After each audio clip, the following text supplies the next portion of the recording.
Okay, guys, we are live. So for those listening at home, welcome to the Dungeon Musings YouTube channel.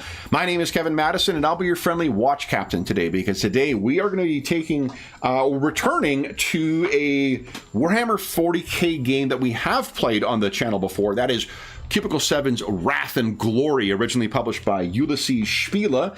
Only this time, instead of visiting factions in service to the House Aquare, we are going to meet up with a fire team that is part of the Deathwatch, the anti-Xenos organization seconded or as the military arm of the Imperial Inquisition, and badass group of Space Marines themselves, drawn from members of many of the chapters that serve in the Imperium. And with me today are a trio of all-stars who are going to be taking on the mantle of some of the Emperor's Angels, the Astartes. I'll go the order I've got you guys on the screen here. Why don't you tell us who you are and who you're playing today? First up, we've got Colin, a.k.a. Spike Pit. Hello there, yeah, I am playing Quintus. And if you're doing it right, you're doing it like the Ultramarines. So apparently, I'm the man to watch for perfect form. Very nice. And next up is Sean. Hey, I'm playing Teamer. He's a of the White Scars clan? No, White Scars chapter. Of the White Scars chapter, and he's a seer, otherwise known as a librarian that his chapter knows as a seer, I think. Yeah, that's correct. And then last, but certainly not least, is John. Everyone, I am John, and I'm playing Macrodon. He is an Adeptus of Astartes, a Dark Angel Apothecary. Nice. So we are starting a little bit late for those who may be joining us live. Apologies for that. We needed to go through talk about the system. The Wrath and Glory is a unique system from some of the other Warhammer 40K games we play on the channel. It does not make use of a D100 for task resolution. It instead uses dice pools. But rather than making use of the existing dice pools of D6's system that Soulbound uses, it uses something completely different from that. So there is just a little bit of nuance to getting the game going, so we wanted to have that chat before we went live. I have been inflicting my trivia about 40K on the players, so now you folks listening at home get to hopefully avoid any more of that, although I'm pretty sure I may not be able to resist sharing some of that. Comes with no guarantees. No guarantees. I have gleefully shared the in our 40K, our regular Rogue Trader game, we kept having sessions where like new players would join who did not know who the Tyranids were, and I got to gleefully explain why Gene Stealer cults are a really bad thing to have on your planet as it relates to Tyranid swarms. But guys, so I mentioned at the outset that you guys are members of a Deathwatch fire team. Now, let me get one more thing going. We need a icon for glory. Let me see if I have something set up already. I probably have an Aquila set up. Look at that. Do I know myself or do I know myself? My goodness. Kev, you fucking hack. Here we go. You can find it immediately or you can't find it at all. There we go. So this is, guys, I think you should all have access to changing that. No, you cannot. Here we go. All players. Boom. All right. The Aquila is where we are going to keep track of your glory. Each of you starts with 2 individual wrath, but you start with 0 glory. Glory has a maximum of either 6 or the number of players plus 2, whichever is higher. So we have a cap of 6 glory that's in there. Remember, glory can be drawn on to get 1 extra dice to a dice pool, 1 extra dice to damage, or to do something else neat. Or to increase the critical hit, or to seize initiative. Initiative is if you've played the Fantasy Flight Star Wars games, the initiative system in this will be very familiar to you. Starts with you guys, then goes to me unless you spend glory. Oh, and I forgot to mention, guys, there's the very best part of the game, the narrative metacurrency that the Game Master gets. I have Ruin. Ruin is spent like glory. So the other exception to that is you guys get to go first unless I spend ruin to have some of the bad guys go first. So let me get my little stack of ruin set up here. I cannot set up and twirl my mustache at the same time, but if you can picture me twirling my non-existent marquee villain mustache, you will get a feeling of what is going on internally. All right, so, guys, oh, and for those listening at home as well, there are aspects of today's session that will be drawing on the Deathwatch adventure Ark of Lost Souls. So if you do intend to play this very cool adventure, this will contain spoilers for that, or may, at least. Very minor spoilers from the very beginning of the adventure, and at the pace we typically play, we're not going to get very far, but if you want to go in fresh with Ark of Lost Souls, just a fair warning, I have drawn some elements from that. So, guys, our session opens in blackness and pain. The three of you are in utter blackness, though I think you have each activated lights either on your power armor or on your weaponry, or both. Perhaps, Teamer, you fueled a bit of your psychic power passing through from the immaterium through your soul and into your spear to give off some light. And then your augmented vision as one of the implants allows you to see a little more. And while your mind is struggling to catch up with what has happened, your eyes are able to take in more of what is around you. And I'll spread you guys out here. I don't want to alarm you, Sean, but it seems that there is a very pissed off librarian right behind you. About to smack me, too. Yeah. I want you to think hard. What heresy did you do? Yeah. Innocence proves nothing. Exactly. So as you look around, there are a couple of things that are noticeable. Actually, let's get some dice rolling here. Why doesn't everyone give us an awareness check? Make sure you don't have any bonus dice in there right now. There we go. So difficulty of this is going to be I think a 2. There we go. All right. So we got some exalted icons rolled already. So first, let me tell you what you guys see, and then you can spend those exalted icons to maybe gather other information, or you can shift them into glory. So you can use those at a later point. So what you can tell first off, let's see, how did we do? Let's start with Teamer. Teamer, the reeling that you are experiencing, you know it is from when you translate from traveling through the immaterium and you pass into real space. You are effectively having a bit of a hangover. Typically, translating from the warp into real space is not as traumatic as the reverse. It's normally the reverse where you have those problems. But when things go wrong, that is when you have these types of psychological and physical reactions. You are looking around, and what you can see, this is what all of you guys witness. You find yourself, first off, the thing you witness is obviously block text, guys. But that block text says, you find yourself within a haven of purity.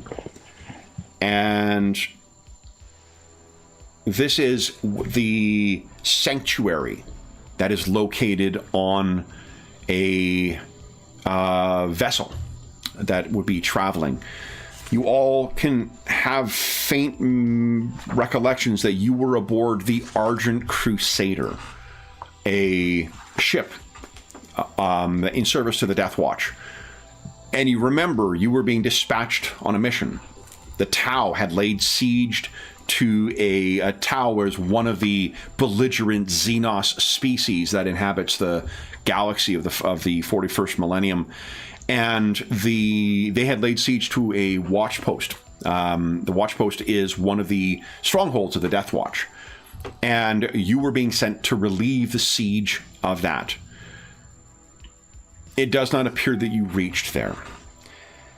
It also appears even further to you, Teamer, that something has gone wrong, because the wards that were etched onto the portal walls have melted to slag, and the last guttering flame of the purity seals that had been mounted along the walls have been consumed.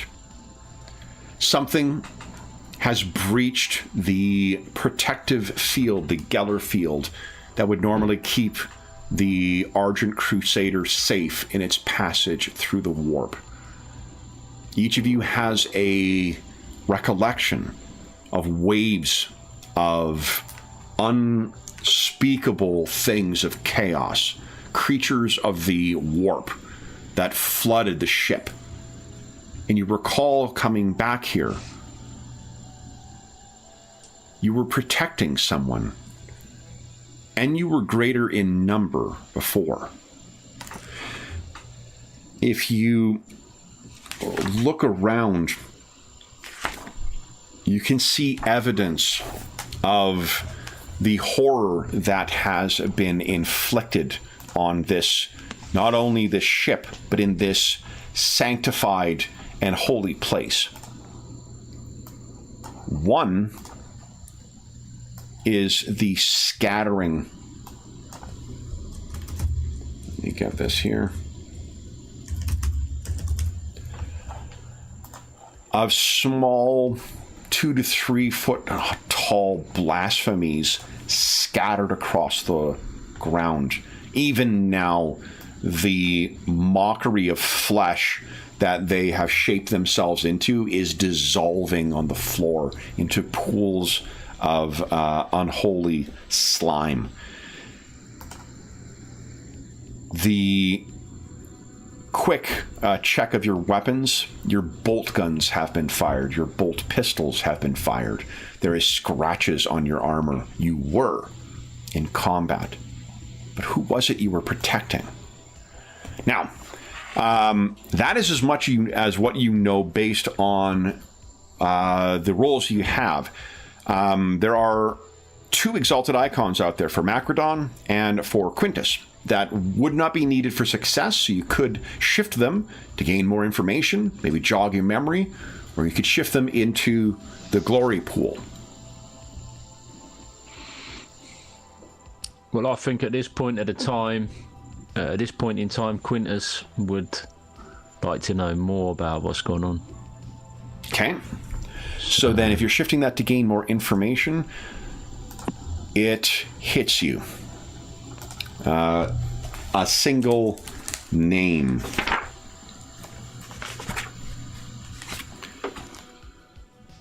De Dominova. Watch Captain De Dominova he was who you were escorting here, and there was something that he was protecting. Let me show you here. This is Watch Captain De Dominova.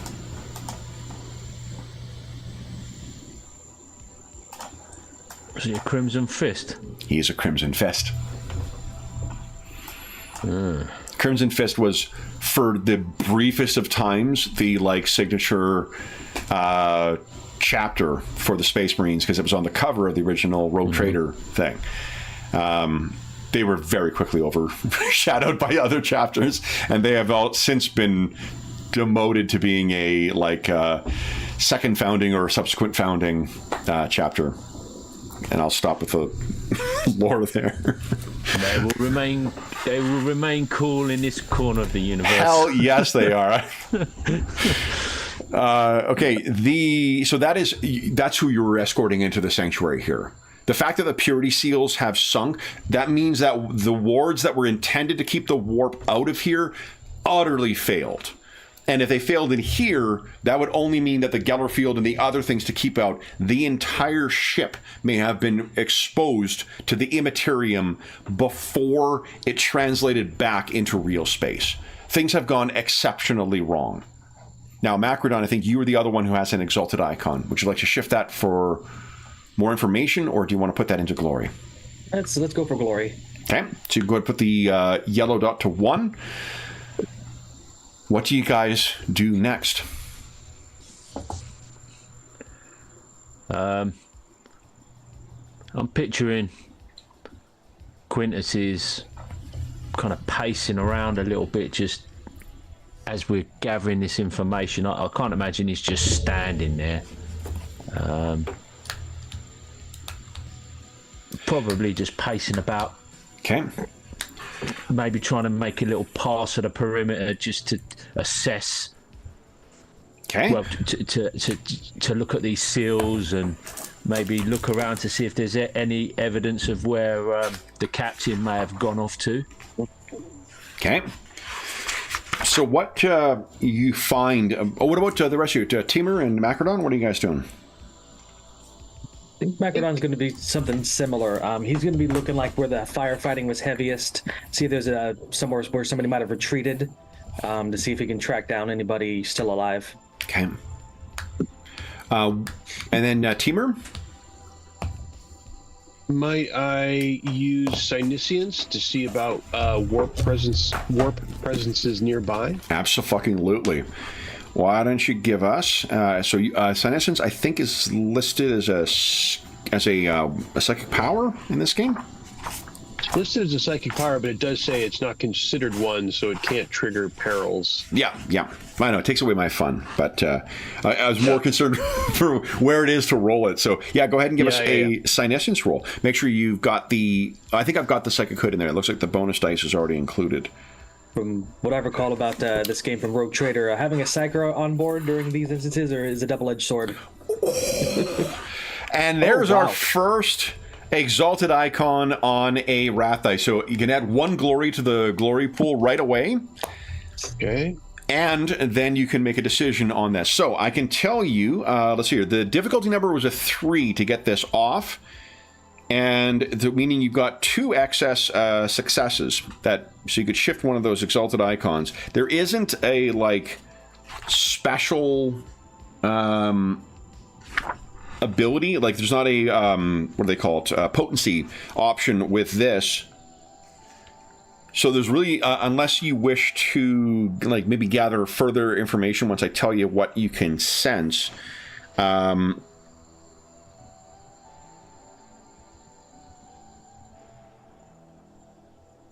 I'm just reading the power in this version. All right, so it extends out 15 meters from where you are.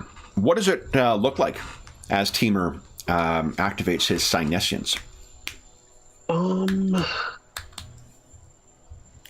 think things become transparent to him, at least from his point of view, and so things kind of shimmer, and he sees on a different plane. And so all the walls go a little transparent to the audience's eye kind of deal. Yeah. And so he's peering over everything, and everything takes on a different hue because it's in the warp. How it registers in the warp rather than in real space. Okay. And what you can see is that deeper in this room, this sanctified place, there are stirring several things with the twisted signature of a warp entity. Something that has vulgarly gone through the veil from the immaterium and forced its way into this world. Something like you seems to be stirring in this room. In this room? Yep. Can I tell how many?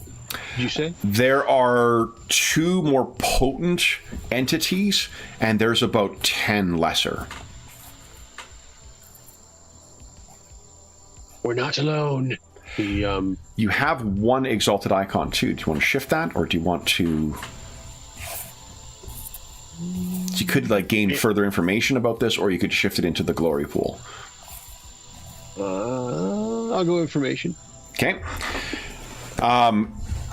You are certain that the smaller things are further blasphemies, and to give it a name is to waste words, because creatures of the warp shift and alter. But a word for the larger things may be furies.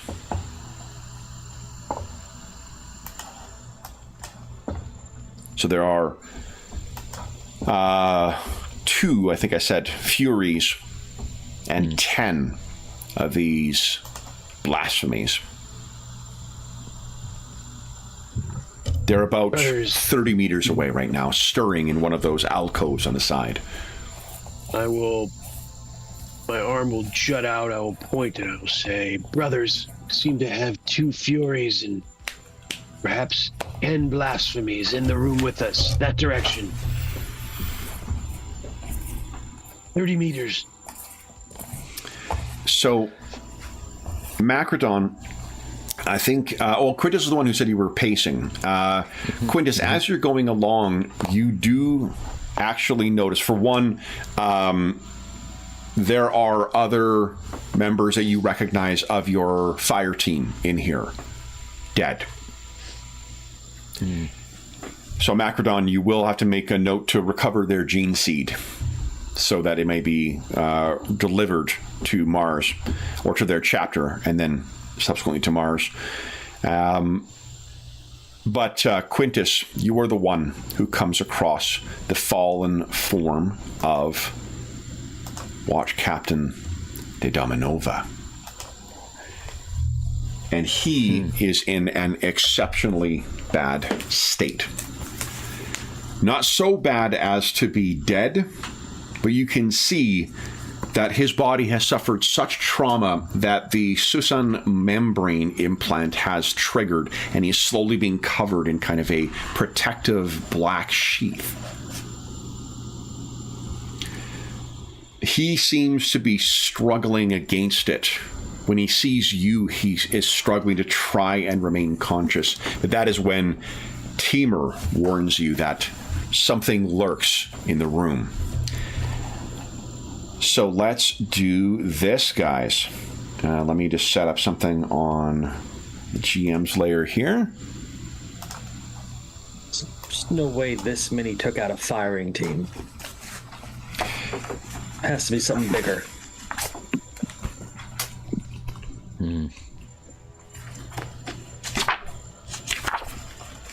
Lock and load, boys. So here we go. There we go.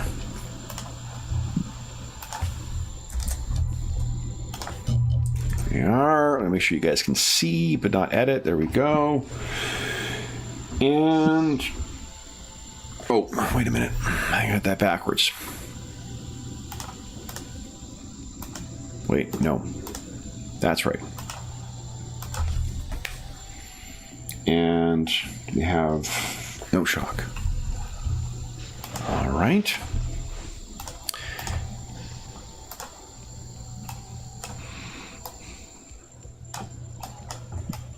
And acing. So we're going to talk about another mechanic in a second here, guys. And that'll be the troop mechanic. There is a minions mechanic in this game, just like there is in any of the other games where you play the Fantasy Flight games, the 2D20 games, where we treat, a group or collection of adversaries all as one unit. Anyone who has a bolt gun or a bolter that has a salvo quality to it. The salvo quality tells you how many extra minions you can hit with your attack. And we also factor in damage. So if you've got something that's got a salvo quality to it, that is an exceptionally useful trooper clearing tool. Yeah, I've got a salvo too. Yeah. All right. Then I'm going to show you what is stirring. Maybe let's make these a little bigger to make them a little more impressive. There we go. Guys, there is no power in here, but it seems that you are not the only things that survived whatever catastrophe has befallen the Argent Crusader. You guys are probably spread maybe like 10 meters apart at most from one another for as you're looking through this giant chamber. Quintus, you were at the watch captain, who seems to be struggling against the activation of his Susan membrane. Macrodon, you found the remains of your fellow fire team members. And Teamer, you still have Senescence active. Activating or maintaining psychic powers, I believe, adds +1 to the difficulty number for subsequent things. So if you want to keep it active and activate something else, just means the DN goes up by 1 of your other things. So, heroes go first. Which of you would like to go? Unless I spend Ruin. And I'm not spending Ruin. Not for these chumps. I got something much better planned. I mean, it's the first time fighting, so you guys should be going first. That seems a fair and fun thing to do. Who would like to go first? You can picture these Furies have started leaping themselves into the air. They are about the size of you guys. They're about 9 feet long from tip to tail. Their massive wings bearing them aloft in this holy space. And these skittering hordes of the blasphemies are beginning to just fall on top of one another. I want you to picture the variety of these things as well. There is a image I've given you for the handouts, but that is capturing a fluctuating being in one state. Those mouths form and dissolve in amongst themselves. The undulating tendrils will change. The hands and number of them will change. So flesh is but a plaything for the creatures of the warp. So those things are writhing forward towards you. Who would like to go first? Well, Quintus will happily just try and clear away some of these blasphemies and defend the captain. Okay. So he'll drop down onto one knee, shoulder his bolt gun, and just start raining some shots into them. Okay, so your actions in the game, if you're choosing to do there we go. Action economy is you have a combat action and you have a move and you have a simple action.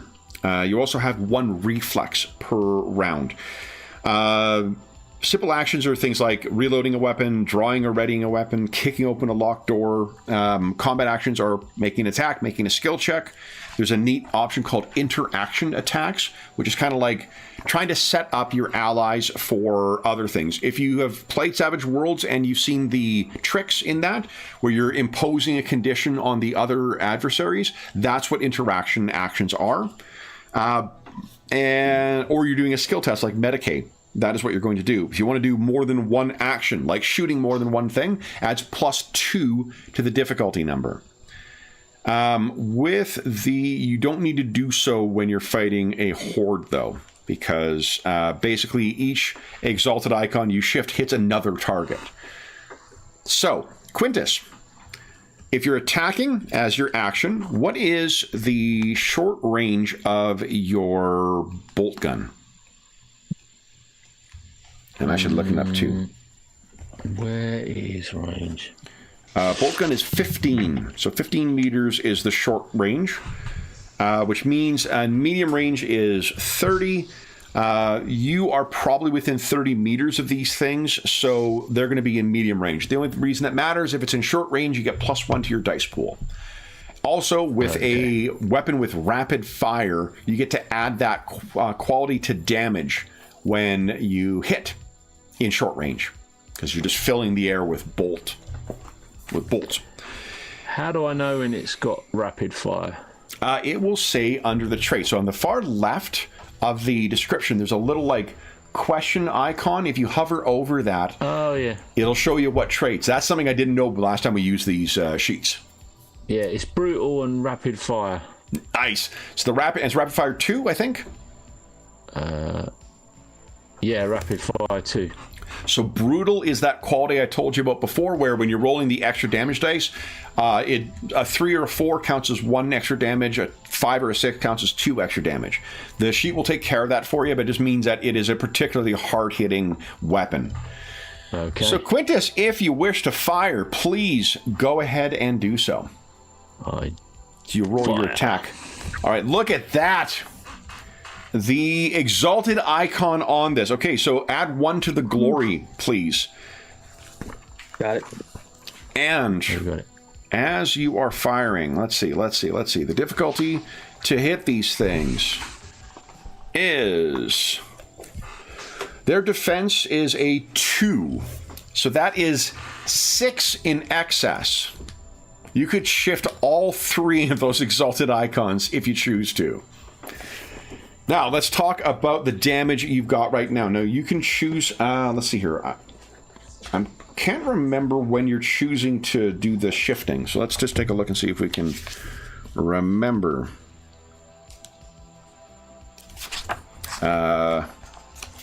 Shifting for extra damage. You have to do that beforehand. So, would you like to shift some or all of those exalted icons into doing extra damage? I think I just want to lay waste to these guys. Okay. So, against troops, the way that it works is that each... Where am I here? Here are mobs. Each mob has 1 wound. The number of icons rolled on an attack test determines how many individuals in the mob are hit. Ooh, so right now, it is 6.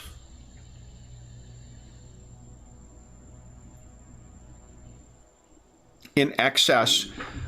You only need...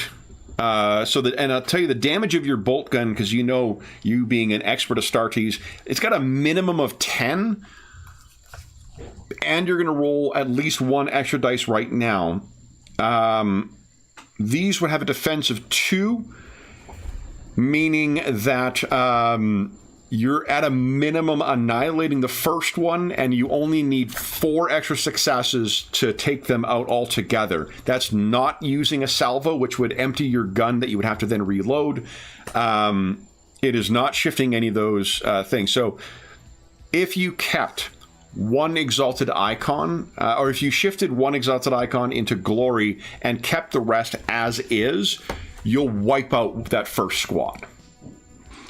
Yeah, that sounds the thing to do. Okay, Glory updated. Let's roll damage on that, just so we can show you what would come from that. Yep. So that's 10 damage. So 10 damage, I compare to its resilience. You've taken out the first one, and then the number of extra successes, you just clear out that second mob. What does it look like from Quintus?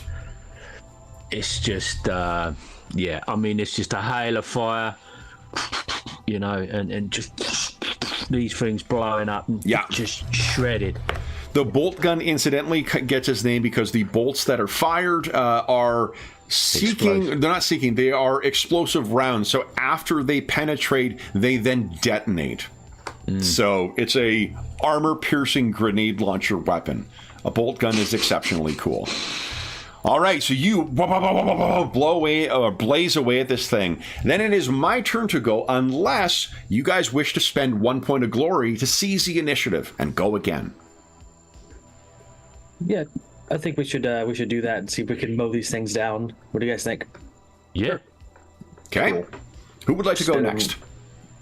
And what's the foes look like at this point? We have... what you see in there, there's one... there's one mob of the blasphemies, and there's these two of these furies that have taken to the sky. Go ahead, Macrodon, if you got a thought. What action would it be to aim? Because I got something I can do if I aim. Oh, an aim, I can't remember in this game if it is... aim allows you to sacrifice your movement to focus on aiming a weapon. If you aim, you cannot make a movement, but gain +1 bonus die to range attacks you make this turn. Because I've got this ability called Grim Resolve. It's pretty fucking cool. So, I think that's the dark. That's the Dark Angel's Yeah. chapter ability, isn't it? Mm-hmm. Yeah. So you'll see him like his stance is normally tough and ready for stuff, but then it like sets into like unmoving bulwark as he lowers his bolt pistol and takes careful aim and just unleashes on the other mob. Come. Now, do you wish to make use of salvo? Bolt pistol doesn't do quite as much damage. What your salvo would do. Yes. So if your salvo, I think it's a salvo 2 with the It's salvo 1. Salvo 1. Okay, so you're automatically going to hit 1 extra target with that. Go ahead and make your attack roll. Okay, and when it says reroll double damage dice, we'll see after So I one of the things reroll. you can do on the sheet as well, like to avoid having to like constantly change the. Let me open up one of the characters you're not playing. To having to change the sheets that like the stats of the abilities or whatever. Mm-hmm. At the top, there is an option to just add bonus dice. Top right. Is that on the attribute tab or On the combat tab. Oh, here we go. Got it. Yep, that'll add bonus dice to whatever the roll is. So rather than having to go in and like make a modification to one thing and then change again, that way you're not gonna we don't have to keep looking up. Okay. Or so remembering. my rank would be the ranks I have in ballistic skill. No, your rank is one of the things. You are rank 1. The 2 ways we track characters in this is there are 6 tiers of play now in the game. Okay. Each tier has 4 ranks in it. Okay, and is there a way to, because I get 1 bonus dice, I think, but it says I can reroll double rank. So that'll be 2. You can re-roll 2 of the dice that you see when you roll. So have 1 bonus dice because you aimed, and then go ahead and make your roll, and then we'll see about re-rolls. There we go. There you go. All right. So that's 3 successes. That's enough to hit it and to have 1 extra, which you can re-roll 2 of those automatically. Okay. So just do a manual. So at the top, there is an option to roll dice. Dice. Same area where that bonus die is. I see it. Got it. Yeah. So reroll 2 dice and d6s. Yeah.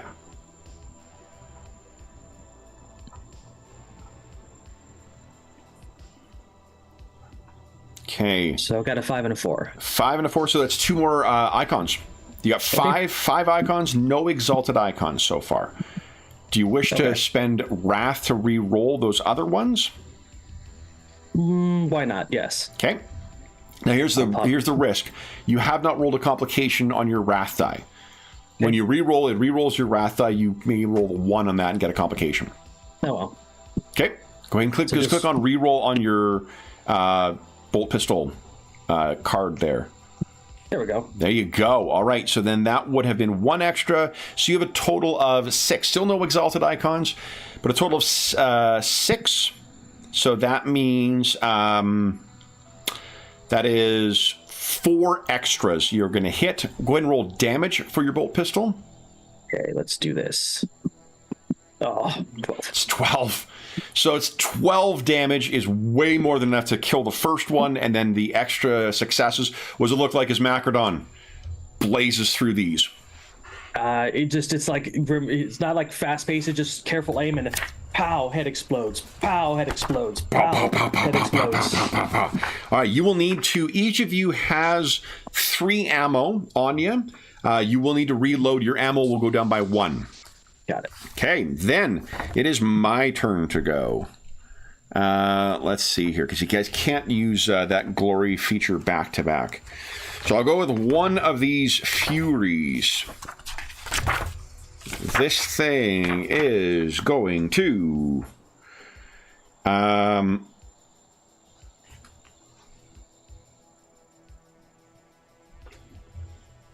Oh, it screams out a terrifying cry. I'd like all 3 of you to make... I think it's composure... No, not composure is... Shadowrun, which you're playing this afternoon. Resolve checks, I think. Let me double check here. which each give us a resolve check. Difficulty is a 3 on this. And make sure you take your bonus die out too, Macrodon. Yes. Okay. And that's on the mental social traits on attributes tab. Difficulty what? It's 3. You need 3 successes on this. Oh, okay. Ooh, got a glory out of that one. Nice. Good job, Quintus. Quintus, another glory goes to the pool. Ooh. All right.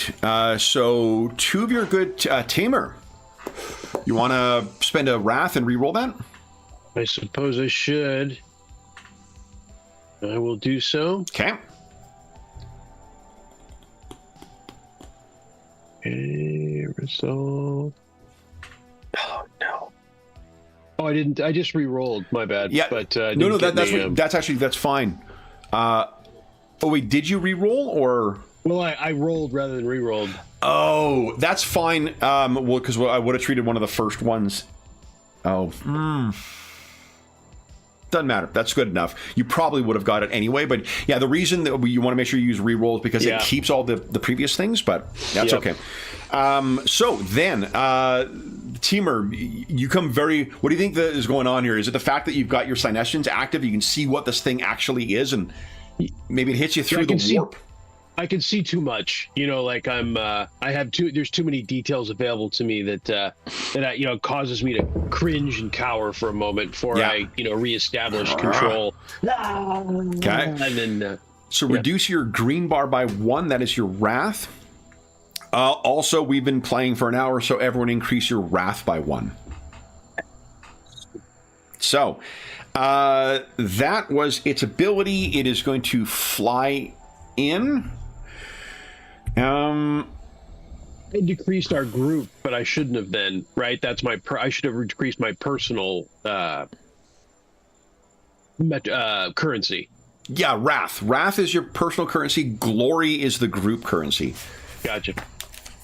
There's some... So the green bar, yeah? Yes, that's right. Yeah. And so that went down 1 and went up 1 is what we're saying, right? Okay. Exactly, yeah. Just make sure then this thing is going to seize in. Let's see here. I'm going to roll a dice, see who's going to be a lucky one here. Number 2, Teamer. This thing is, as a psyker, perhaps it sees you as a beacon in the warp. This thing flies in. Your defense is a 4, I believe, right? Yes. Yeah, we're all 4, I think. Okay. So it's weapon skill. 1, 2, 3, 4, 5, 6, 7, 8, 9, 10. Here we go. All right. And let's do it. I'm using my... God damn it. I'm using my Wrath and Glory dice from the starter set. Oof. Which are apparently very slippery. So let's try this again. There we go. So saying it's not a game until someone drops some dice. All right, that is a lot of exalted icons. Holy shit. Oh no. 1, 2, 3, 4. So I got my successes. Yeah. 1, 2, 3. Yeah, 1, 2, 3. So that's got to go there. I got 3 exalted icons. So this thing leaps in at you. It is all claws and fangs and brutal mockery of flesh. The claws dive into your armor here, Teamer. Let's see. It is 13 plus, here we go. 1, 2, 3, 4, 5, 6. That is 19 damage. Oof. Now, that is reduced by your resilience. I believe your resilience is 11. Between your Aquila Mark 7 armor and your overall toughness. So that becomes, instead, an 8. You have 8 points of damage you're taking, which you kindly give us a resilience check. See how much of that goes into shock instead. You mean determination? What did I say? Resilience? Yeah, determination, please. A determination roll. Let's see where that is. I think it's... okay, got it. Okay. Nice. Okay, now you could spend Wrath and try and fish for those extra ones. And you remember, you can also take Glory and roll that as extra dice. And I think that's after you see the roll.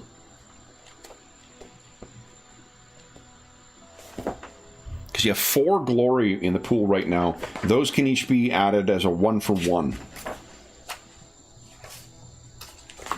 And they reduce it 1-for-1. Yeah, it's one Glory gets you 1 extra dice. You can only do this after the initial roll and after the re-roll for failures using Wrath. And it's each success reduces damage by 1. Each success converts the damage into shock instead. So blue bar. Yeah. Shock is much easier to get back. Like I said, you spend Wrath to get that back. Let's, I guess. So Spend some glory. Wrath goes first. You make your re-rolls from that if you want to make those re-rolls. Then you can choose to add Glory. Glory dice can't be re-rolled, but you can then add after you see the result. Guess I'll go with the Wrath. Okay. So go ahead, click that re-roll. See if you can fish some extra. Oh, yeah. Hell yes! There we go. Exalted Icon and an Icon, so that's 6. So right now you're taking 6 shock, and you got 2 left that is coming as wounds. Do you want to draw on any Glory to try and get rid of those as well? Is that worth it? What do we think? As we get a feel for this, Number 2. I should spend 1. You think? Okay. Wounds all right. are substantially harder to recover than shock is. Well, you do have an apothecary in your team, so it's... That's true. Macrodon's with bad. you. I can also help you with the shock. Okay. I'll spend 1. I'll spend 1, and Just roll 1. well, So 2. John, you were suggesting 2. Okay. okay. I'll take that advice. We'll spend 2. And then at the top right of it, you should be able to just click on like roll 2. If you're on the combat tab. Yeah, right down from determination, there's a number of dice. You can click that to 2, and then... So just bonus dice? Yes. Yeah. Oh, not bonus dice. It's number of dice below. So it's the last option under rolls. Oh, gotcha. Yeah. Hashtag dice 2, and I'm then with you. click the D6 to the right of that. Yeah, I'm on it. Let's see here, and then say roll D3, roll D6. How about that? Yeah, that worked. Okay. Oh no, I don't think. No, it didn't. Hang on. Did you roll Oh, it? there we go. There we go. Oh, no successes. No successes. All right. So, Teamer, you take Curses. 2 wounds and you take 6 shock. 2. I see. So it goes downwards. 2 wounds. Oh, and that second roll would have been better. There's 2 exalted icons. So, yeah, 2 wounds and 6 shock. As this thing tears into you. Then it is back to you guys unless I spend Ruin. And I'm not spending Ruin. So, Teamer, what are you going to do? You're the last to act this round. I am going to let's try the. I have a smite attack. You do. I'm going to try that out. Get it started. Okay. So Smite is a psychic power. Yep. 272 of the core book. It has a target equal to the target's defense. I think your thing is set up to otherwise go. His defense is a 3. Guess I have a question now too, whether I should keep my Synesiance up or not, because if I do, it increases the difficulty, right? Yeah. I will tell you too, so the effect of Smite is that it causes 1d3 mortal wounds. Mortal wounds are really helpful because they go right through armor. They ignore armor. And then for 3 exalted icons, you can add +1 wound, +1 mortal wound. Your spear, on the other hand, has a base damage of like, 12 or something like that. Because of it is fueled by your force. psychic power, that might be against the Force Lance. Force Lance has a base 14. Jeez. So even if this thing, even when you factor in its resilience, that might be where the smite is really useful, is like for 1 at range and for 2 for getting through armor. Because it like against you guys, 11 points of armor, that's resilience, that's tough to deal with. Smite gets right through that, you ignore resilience. But in this situation, that might not be the most optimal way to just do damage on this thing. I think he's saying save the smite for the big bad guy that's coming. It sounds good. Force Lance, I will jump in there and try to skewer him. Okay, so then it is you should just click on the ability or the weapon for the attack. Okay. Difficulty is 3 for his defense. And there's that exalted icon. All right. So you could also spend Wrath to re-roll the rest if you want to try and fish for more. Right now, you got 1 exalted icon that can be shifted. I think I will spare the Wrath at this point. Okay. I only have 1 left. Okay. Then go. Oh, you have to make the decision for shifting before you make the dice roll. So do you want to put that into glory, or do you want to shift that for 1 extra dice of damage? Let's go damage. Okay, so the top of your page, same place where you have those like bonus dice, there should be another option to add extra dice for damage. Yeah. Do you want to put it in the bonus dice section? Okay. Done? Let's see here. Yeah, let's see if that works. I don't know if that works for damage rolls, but let's see. So go ahead and click on your damage for the Force Lance. There's a damage bonus die field by the weapon. Right, but you don't want to be changed. I'd rather you not do that, because that's going to and the bonus die is different. That one is separate from the ED. ED is what you want. Yeah. But let's see how it works. That rolled 2 dice. What is your normal ED with the Force Lance? 2. So it didn't roll the extra. Okay. So then I think you can, let's see here, because they automate a lot of this shit on the sheets in a really good way. Determination, roll glory, combat initiative.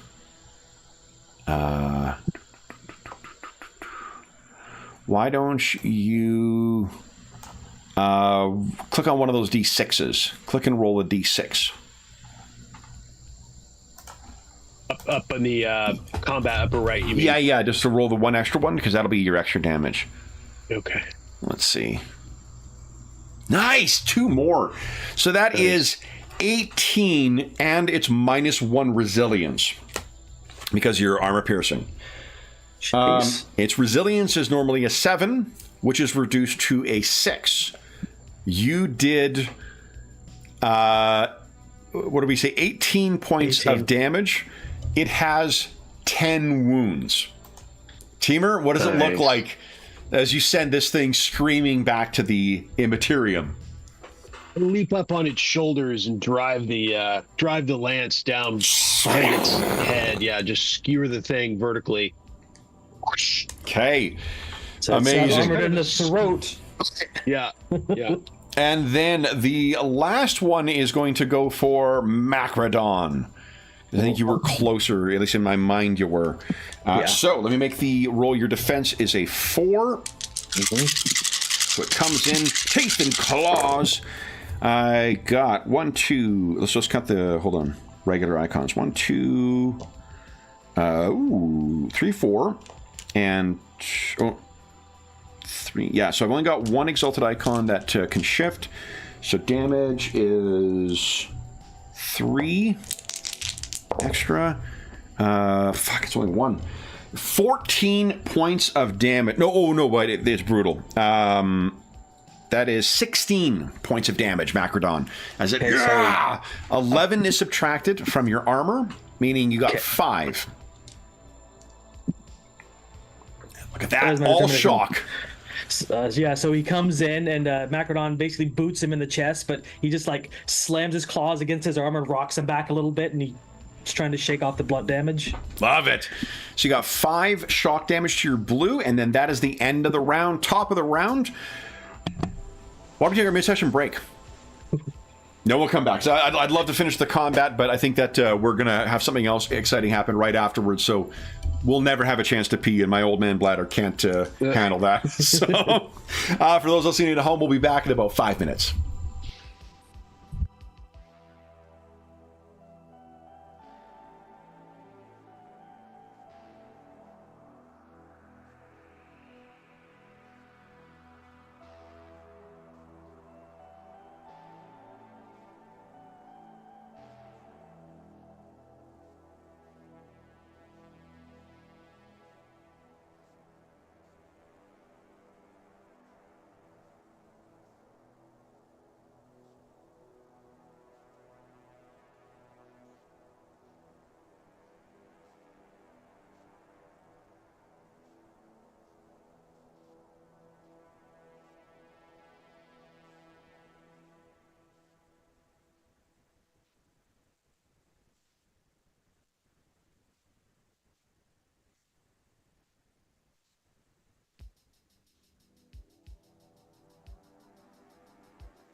All right.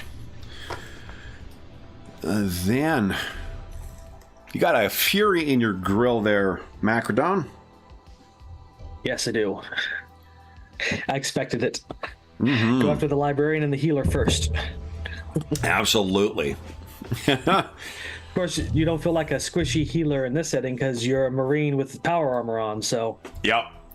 The setup for Deathwatch is a potentially really fun campaign. There's an RPG that was published previously by Fantasy Flight called Deathwatch. It's just about that, and that's where you get the different sort of like careers from. There's an apothecary, there's a tech marine, there's a librarian, tactical marine, scout, or it's an assault marine, I guess, in that. And then I think I'm missing one too. Devastator. Heavy weapons marines. So, and then you also have your choice of chapters. So there's like a variety. There's a great deal of variety you can have in your different characters to make up the fire team. Huge variety of adversaries you face too, and it's neat playing the power scale that you're playing as a space marine because like they're just really fucking effective in combat, regardless of whatever their other specialties are. So. Very cool. Narrative in my head with these 9-foot tall supermen in power armor fighting like freaking extra dimensional beings here. Yep. And I'm just seeing us picking up by the scruff of the neck, just punching them, and they're swiping at us. And just, yep. Get off me. That is the Space Marine thing, and you making use of this is the cover for the Space Marine sourcebook that just came out, Vow of Absolution. It's not in print yet, but. There's a Marine with his chainsword. Nice. Yeah, they're pretty neat. My intention was like next turn, I'm not reloading my gun. I'm dropping it and pulling out my chainsword and going to town on them. Well, remember, you got a bolt pistol. But I salvoed it, so wouldn't that empty my clip? It would empty your clip, but what I'm saying is you don't need to drop it. Oh yeah, chainswords are one-handed. Yeah. Bolt gun is a two-handed thing, but to be honest, one of the things that the Space Marines have, they can use weapons that are two-handed in one hand. So that's even cool. Bolt guns they can use just, with one hand. Probably makes it harder to hit things, but... No, not with the Space Marines. Oh. Yes. Space Marines have a bunch of things. Your augmentation, like, in Warhammer Fantasy, like you calculate your bonus with the tens digit of it. So it's a similar mechanic in Deathwatch, but because the superhuman frame that they have, you double your toughness bonus and you double your strength bonus. So if you've got a 48 in your toughness, you actually have an 8 for your toughness bonus, and so on, right? So yeah, they're pretty badass. All right. So when we get Sean back, then it will be to you guys to decide who goes first. Unless I'm spending Ruin. No, I'm not spending Ruin. I want to think about it. I'll hold it and Quintus can light it up. Here. All right, guys. So round 2, you need not go in the same order you went before. Who would like to go first? My question would be, how does it work? Would I be firing into combat or something like that? Fire into melee? I don't believe so. No. No. And if you don't move, you can also aim and get that plus 1. I could have aimed the first time, but I didn't know about it, so I sort of. Yeah. Who's running this fucking game? Come on. Why didn't I? Wait. Okay. This is another thing that it's not going to come up right now, but I fucking love about this is shooting through cover. Because you guys are using, like, armor-piercing grenade launcher things, if someone decides to take cover behind something, you can take a penalty to hit to try and, get the part that's exposed, or you can just shoot right through the fucking thing and try and hit them. It's amazing. Yeah. When you have weapons like las guns and shuriken cannons and bolt guns, the option to fire through stuff that people hide behind is sometimes the better alternative. You can also do a pinning attack, which is you target their resolve instead of their things to try and get them to not move and not respond. But yeah, so do you want me to mow this thing down? Just let rip. I'll let rip. Do you wish to make use of your salvo option? You can go full auto, which gives you a number of bonus dice to your attack test equal to the weapon's salvo value. In your case, it would be +2.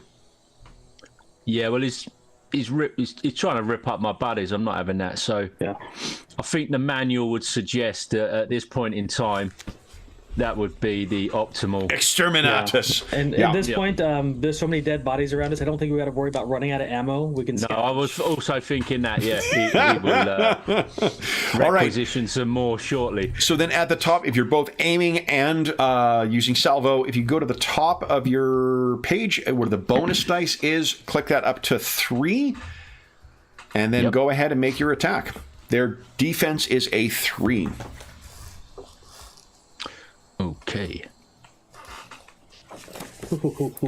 Oosh.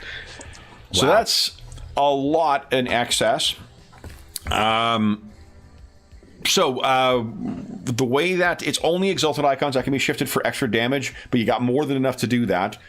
So if you want to roll 2 extra dice for damage, you could do that, or you could put, because you're normally you can only shift 1 exalted icon into glory, but because you are an ultramarine, you can do 2 per roll. So if you want to restock that glory pool, for instance, what are you thinking?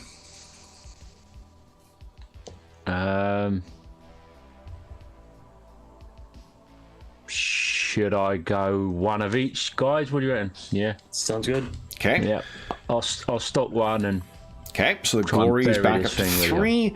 Go ahead and roll damage on your weapon, and then roll 1 extra dice after. So I've got to move that bonus dice back down now, and to 0. Yes, please. Yep. And damage. It's 10, and then roll 1 extra d6. Nice. That's because it's brutal. It's an extra 2. So that's 12 points of damage. And all right, so its resilience is, I think I said, a 6.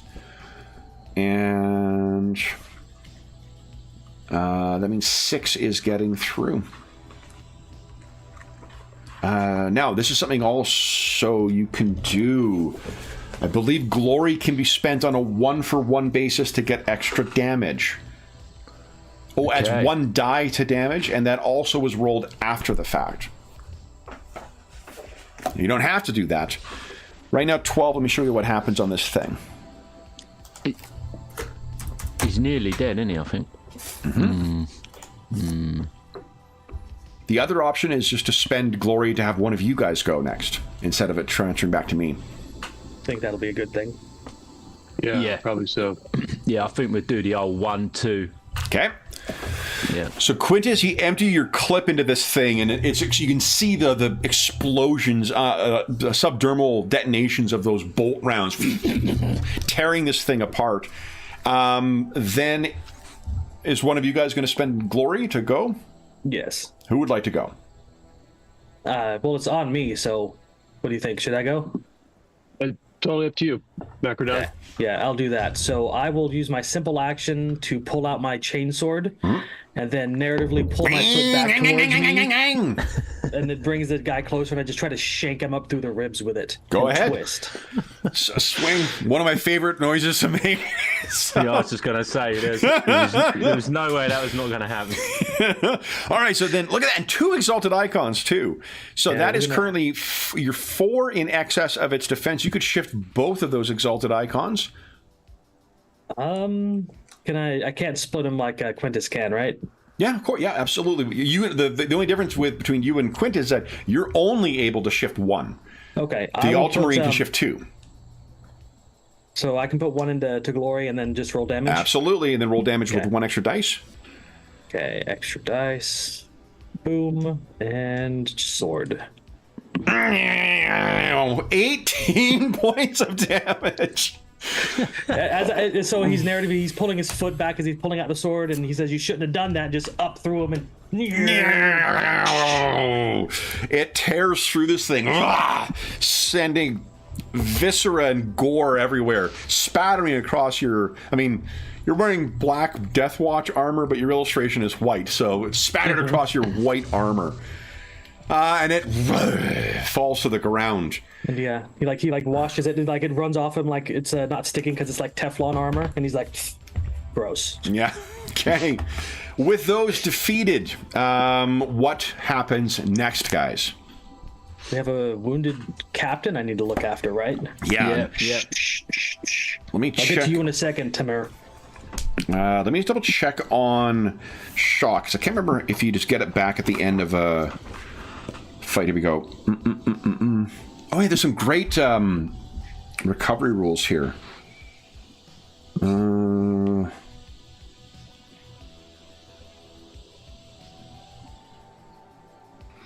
Yeah, you can't imagine these guys staying shocked for very long, can you? No.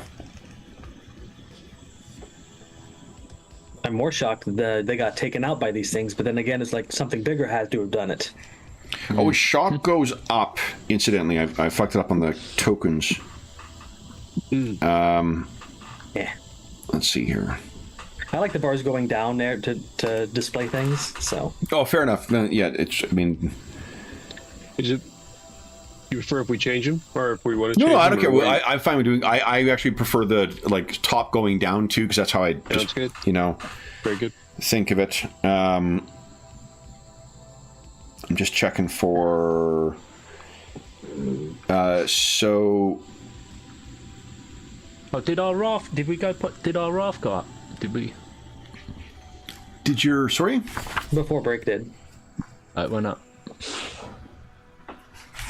Did you put it up, or did I not? Did I? You mean the glory? I put it up. Yeah. Yeah.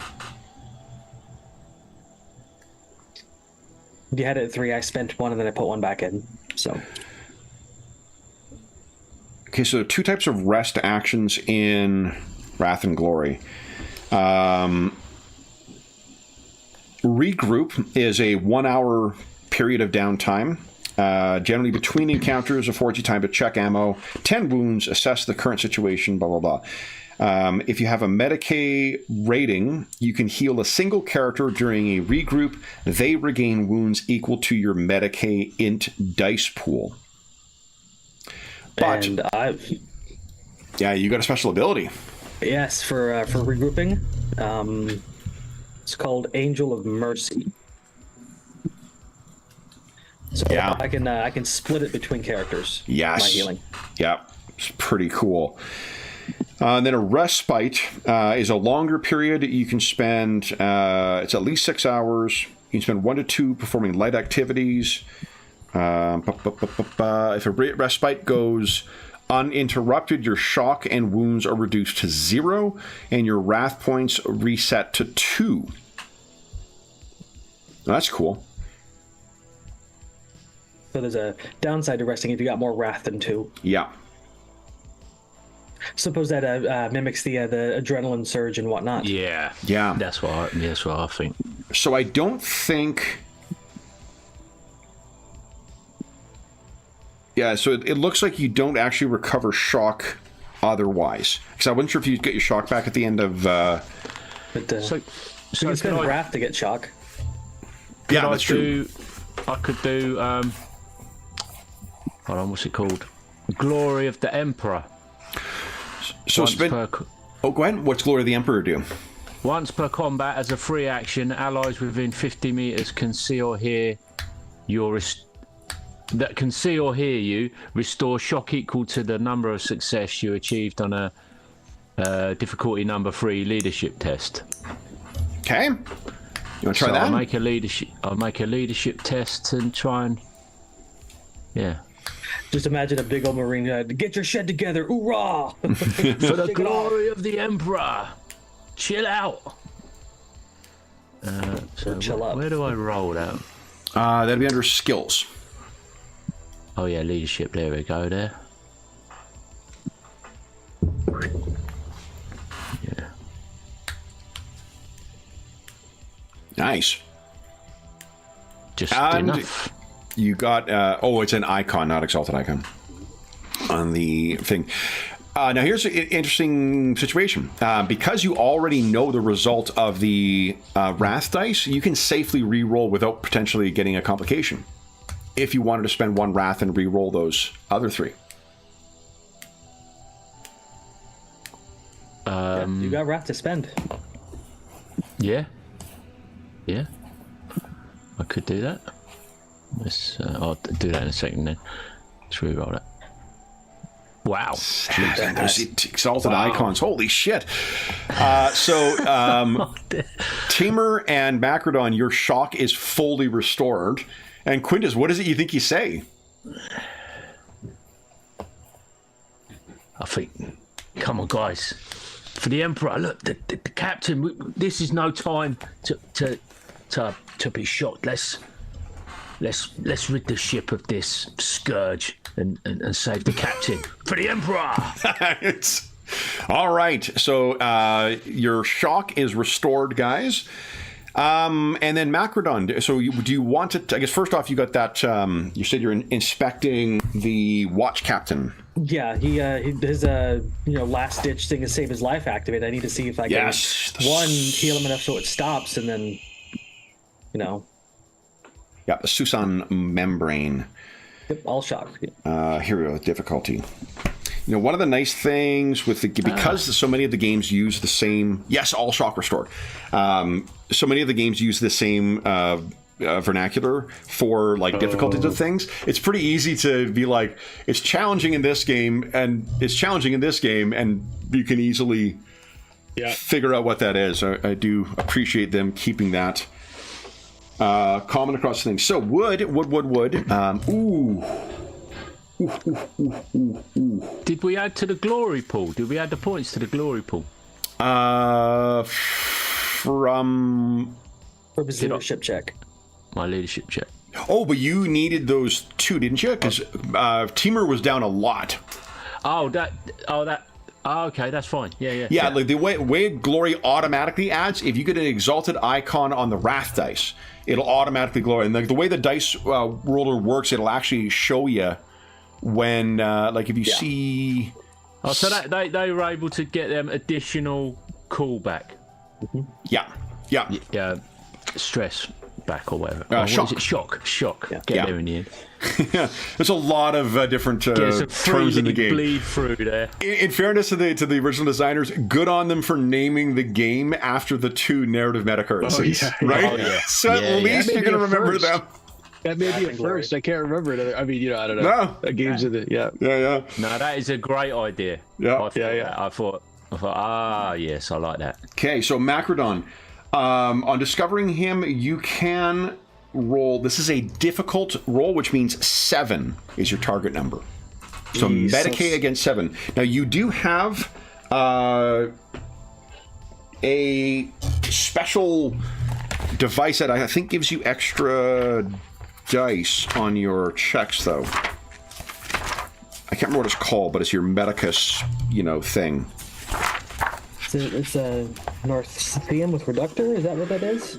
Yeah, the Narthicarium and the Reductor. Let me tell you what those do. Yeah, it says I have them. It doesn't say what they do, though. Yeah. Who wrote this thing up? Jeez, way to fucking half-ass it, buddy. Wait. Is this stuff? I'm guessing this stuff is all kind of made up Latin. Yeah, I mean, I don't know enough Latin to know, but I'm pretty sure it it's just kind of Latin-esque. Well, I mean, for Latin to even survive this far into the future, it's like, ugh. Well, the reason there isn't any universal explanation for that is because the Emperor of Mankind is a mutant psychic being that has existed since the prehistory of humankind. Well, he's lived through all those years and whatnot, and just happened to land on, quasi. This is also like Renaissance Latin. Wood. Okay, so your Narthicarium, Narthesium, it gives you +1 to all Medicaid tests. Okay. And what was the other device? Reductor, right? Yes. It might be in the core book. Oh, the Narthesium, we know gives the +1. So let's just assume that for now. Okay, so you got +1, and then I don't think you've got. Oh yeah, when you treat to heal wounds, you get a +1 rank from your. That's for the number of wounds I heal. Yeah. So go ahead and give us your Medicaid roll with that 1 bonus dice. And remember, after the fact, you can roll glory if you choose. Okay. Yeah, the +1 is built in. Holy. You will not die under my hand. All right, so right now you have 7 in excess, which means 3 of those exalted icons could be shifted. Jeez. I'll shift them. I don't need them to heal them then. So you guys have a max 6 glory now. So you just see him bend down. He just pries open the armor and just starts digging in the guy's chest to fix things. So the thing is that this is to diagnose first. You're not actually okay. And which is a wise reason. The Susan membrane is triggered only the most traumatic of injuries, and there is what you can tell is.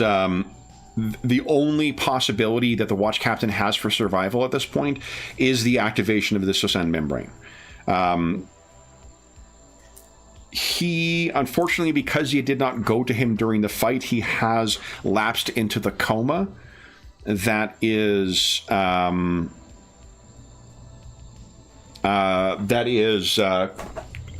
caused by that implant. I'm just checking the difficulty of this. So you could attempt a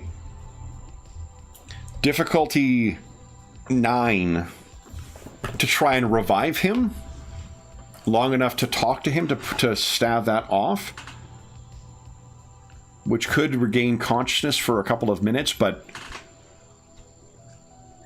a complication of that might be, you may by trying to get him to regain consciousness, you are trying to force him to get out of the protective catatonic state that it's putting him in. It may injure him further. He was, as I recall, he was struggling to tell us something, I want to say. I could be mistaken. If he says that, then it's probably important. So yeah, I will attempt to revive him briefly. Yeah, he was fighting. He was fighting against this membrane, so. Okay. I will devote resources to this. Hopefully we'll get it.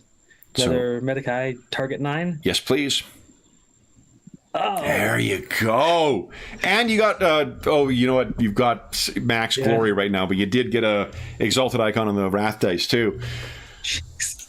So, as a reminder, in this blackened and now corrupted sanctuary, your dead fire team members around you, the ruin that you have wrought on the forces of the warp, this is who you are reviving. And do I have a... Oh, yeah, I do. Look at this, guys. Never let it be said. I will not waste an opportunity to use some in-fiction. No expense spared. Yep. I was complaining to Sean about what it was taking to piece these fucking images together from the PDF too. Yeah. So this is a puzzle pieced back together just so you can see it.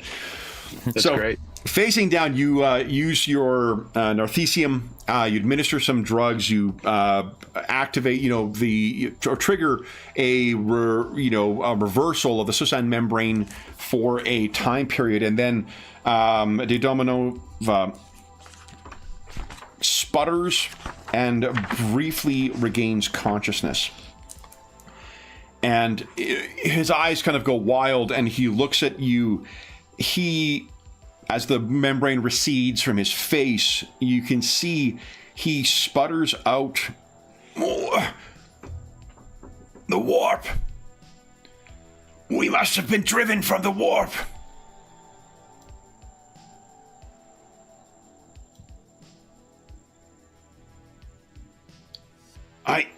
He looks over at you, Quintus.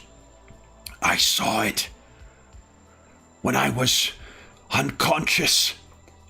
A call of some dread Xenos fiend here.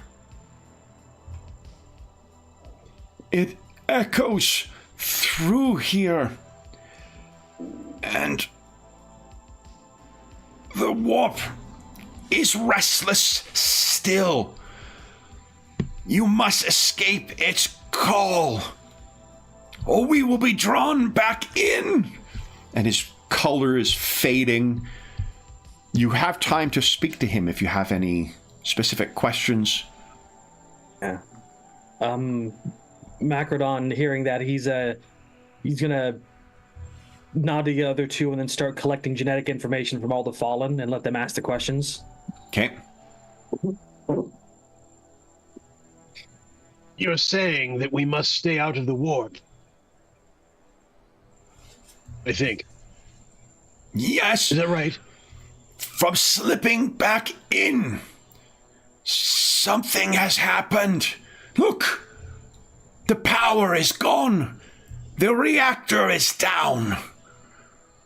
I do not hear the sounds of my battle brothers. This place is a grave, and it will slip back in to the warp, lest we escape it. Indeed, brother. We will restore power and see to our brothers.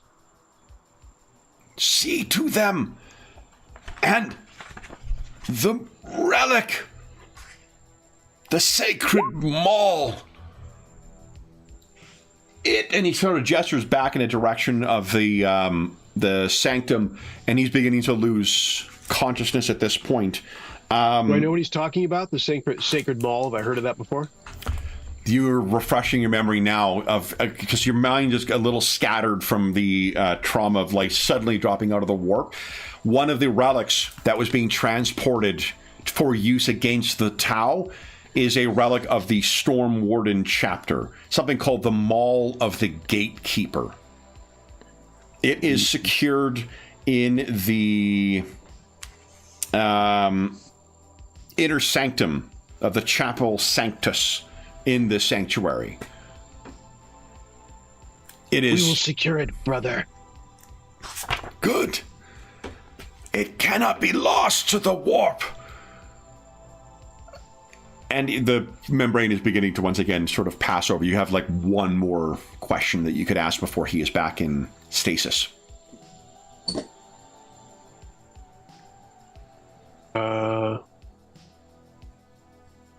What caused this, do you think?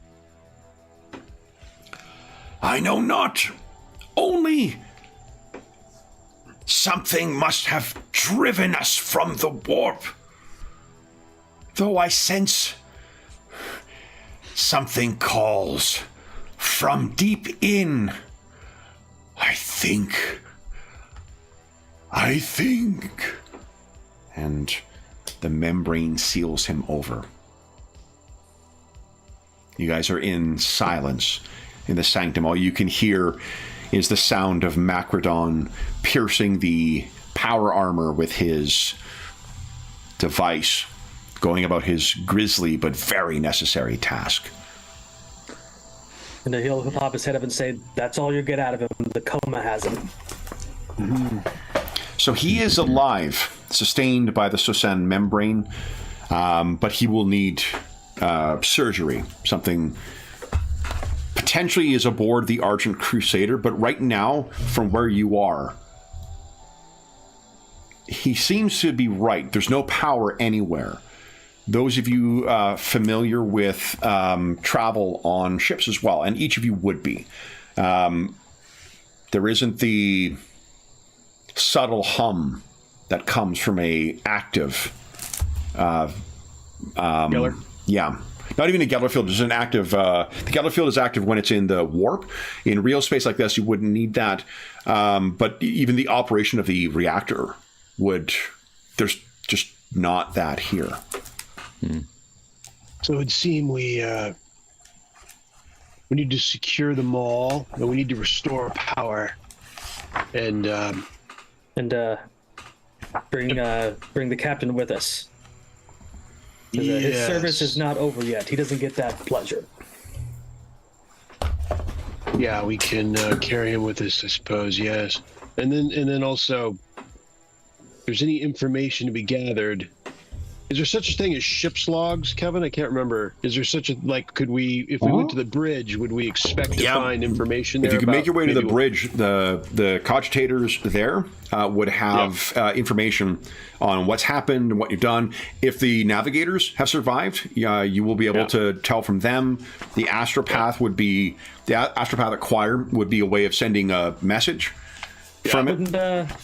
Wouldn't those be like the main target of warp monsters if they had survived? Often. Such pessimism. Let's we'll move on. We'll find. It's good to know what we're getting into.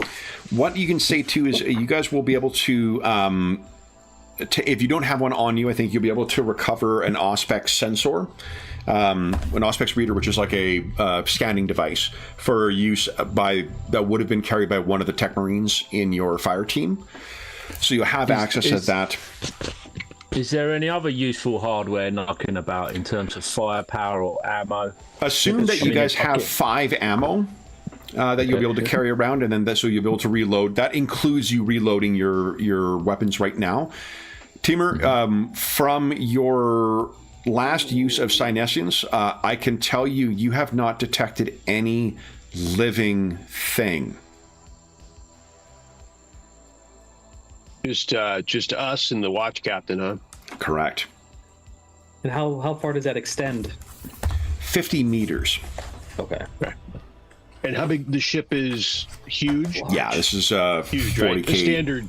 Standard.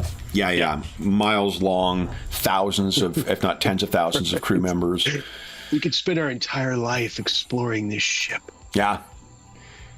Here, you know what? I think we have. Let me see if I've got. This is our. We're using this in our Rogue Trader game, but I think I've got a.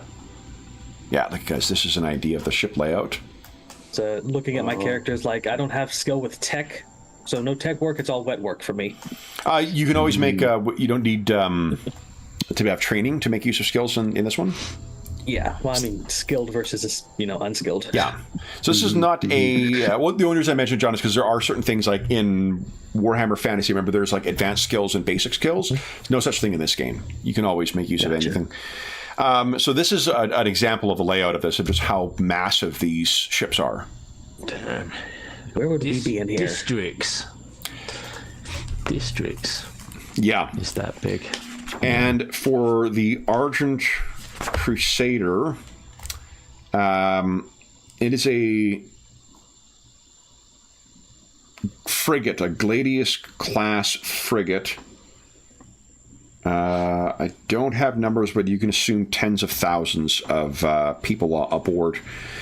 Prominent locations, you don't need to remember these necessarily, but just to give you an idea of what your characters would know as important places, would be like the bridge, the Chapel Sanctus where you guys are now, the sleeping cells, the training chambers, the Deathwatch armory, the launch decks from which you have shuttles and vessels and things like that, the observation blister, and yeah, that's probably it. So, where are you heading? I guess there is the, where you are right now in the sanctum. This is where the Chapel Sanctus is, where the mall. Yeah. So should we tackle that now since we're here? It would seem so. Well, the call it the relic is of the most important, even above the captain's life. But then we should search for survivors after. And let's get the lights back on and get out of here. Very good. We'll start with the mole then. Mm-hmm. Okay. So then this will be a difficulty. Let me see here. I think are we taking the captain's body with us? Probably a good idea. Yes. If so, I will drag him around to make sure he doesn't get jostled too much. I mean, I'm sure his armor locks to keep him rigid, but yeah, I mean, you guys are also phenomenally strong thanks to your surgery and genetic engineering, or genetic treatments at least. So if you make your way to the back of it, what you find is the Sanctus itself is a secure structure near the heart of this. It does seem that it has been quite severely damaged. The amount of structural damage you're just casually seeing as well, guys, you can conclude that there must have been some kind of collision that resulted here as well. Whether with another ship, those of you with deeper knowledge of Warhammer 40K lore may have a sneaking suspicion of what you may have run into. no idea. So you reach the small to the inner sanctum, and what you find is that there appears to be a fire raging within the chamber and debris scattered all around. To extinguish this is going to be a difficulty 7 task. Is this like enabling some sort of firefighting equipment to... You could use tech, to do that. Yeah. Try and restore the fire suppression system. The machine spirits are anathema to fire in here, so you just need to awaken them again. Yeah, that's one thing I liked about the setting of machine spirits. That's cool. Yeah. Yeah, tech is not my jam. Anyone have... I think tech uses intellect. Does anyone have... I got a total of 5 in that, but no training, so... Yeah, none of us have tech, I guess. I've got a 3. I'd have to lean heavily into the glory. You do have... And remember, glory you only roll after the fact. And there's an assist button. I don't know if somebody could assist me. Yeah, so I can't remember how assist works. If it just adds 1 dice. Let's see here. It's under the rules. Here we go.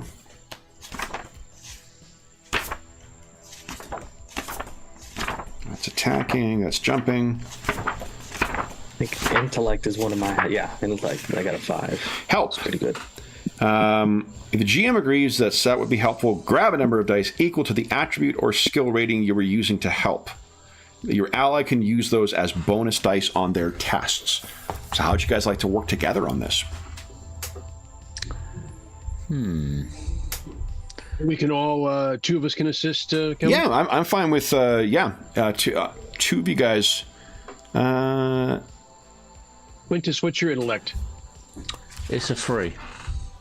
So Macrodon is leading the way in this intellectual exercise. If you have other ideas too, like of other skills that you think might apply, you could add. If you got a skill that's better, you can. Macrodon can add that as bonus dice instead of the lead. But if you guys just want to work your smarts together, for instance, if If he got good agility, would that help him? Maybe he has to get up to something, or would that? maybe. Is agility dexterity in this as well in terms of like manual? Is it like Manual dexterity kind of stuff. Athletics. I'm just wondering if he could somehow manipulate something in a handy way to assist you. Yeah, Like maybe some machinery gotten uncoupled and you need to force back into place before it works. Yeah, like yeah, I buy that. What's your agility? 5. So you get 5 bonus dice from Quintus. Timur, how do you think you're contributing here? Are you keeping watch?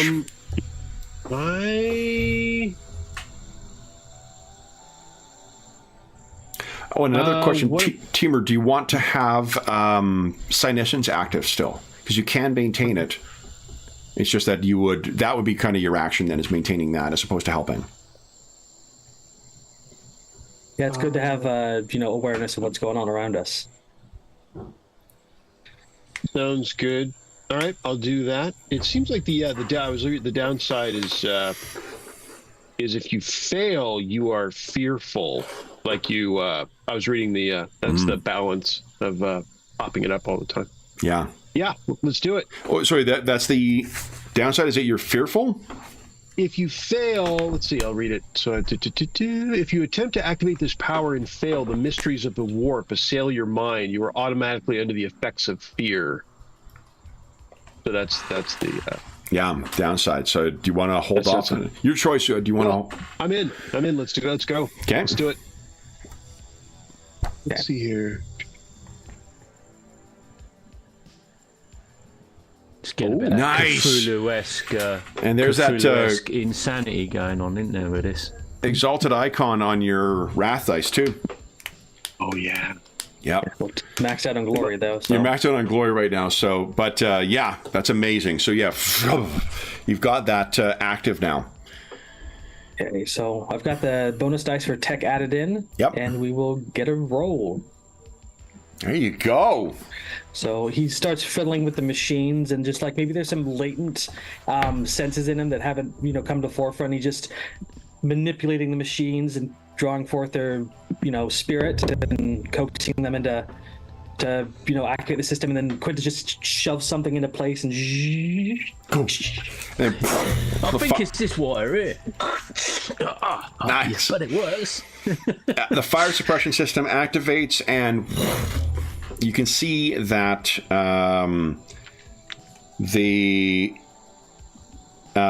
within.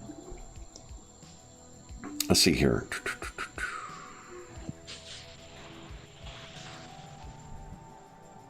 Over here, like it's giving us really good rolls right now, and later we're gonna. Yeah, a short search of the chamber, because there's debris that's filling this place. You're able to come across the maul of the gatekeeper. It appears to have suffered some damage itself in this, but let me see here. It says there's a sidebar for maul of the gatekeeper, but it does not give me a page reference. Here we go. I found it. Which of you guys do you think would be particularly interested in the history of Deathwatch? Because Deathwatch is not a chapter per se, it is a separate organization that you are seconded to, but it itself has a pretty distinguished history. A librarian, I think I probably would do it. So, Timur, this The Maul of the Gatekeeper is a sacred relic carried by the Watch Captain. It is something that is held in great reverence by the Deathwatch and the Storm Wardens chapter. An ornate mattock without a single blemish when undamaged. The Maul of the Gatekeeper is said to be the bane of all Xenos and to date back to the founding of the Storm Wardens chapter, which means this thing could be tens of thousands of years old. Due to the pall of mystery surrounding the chapter and the mysterious Nemesis incident, no more information than this is known, though numerous legends are told of the weapon's capabilities. So this counts as a master-crafted thunder hammer. And it can be spent to augment damage against Xenos that you fight. One of you that has that likes melee in particular, if there is either one of you. I think I'm a shooter, I believe. Yeah, and I'll tell you the Thunder Hammer. I think it's in the core book actually.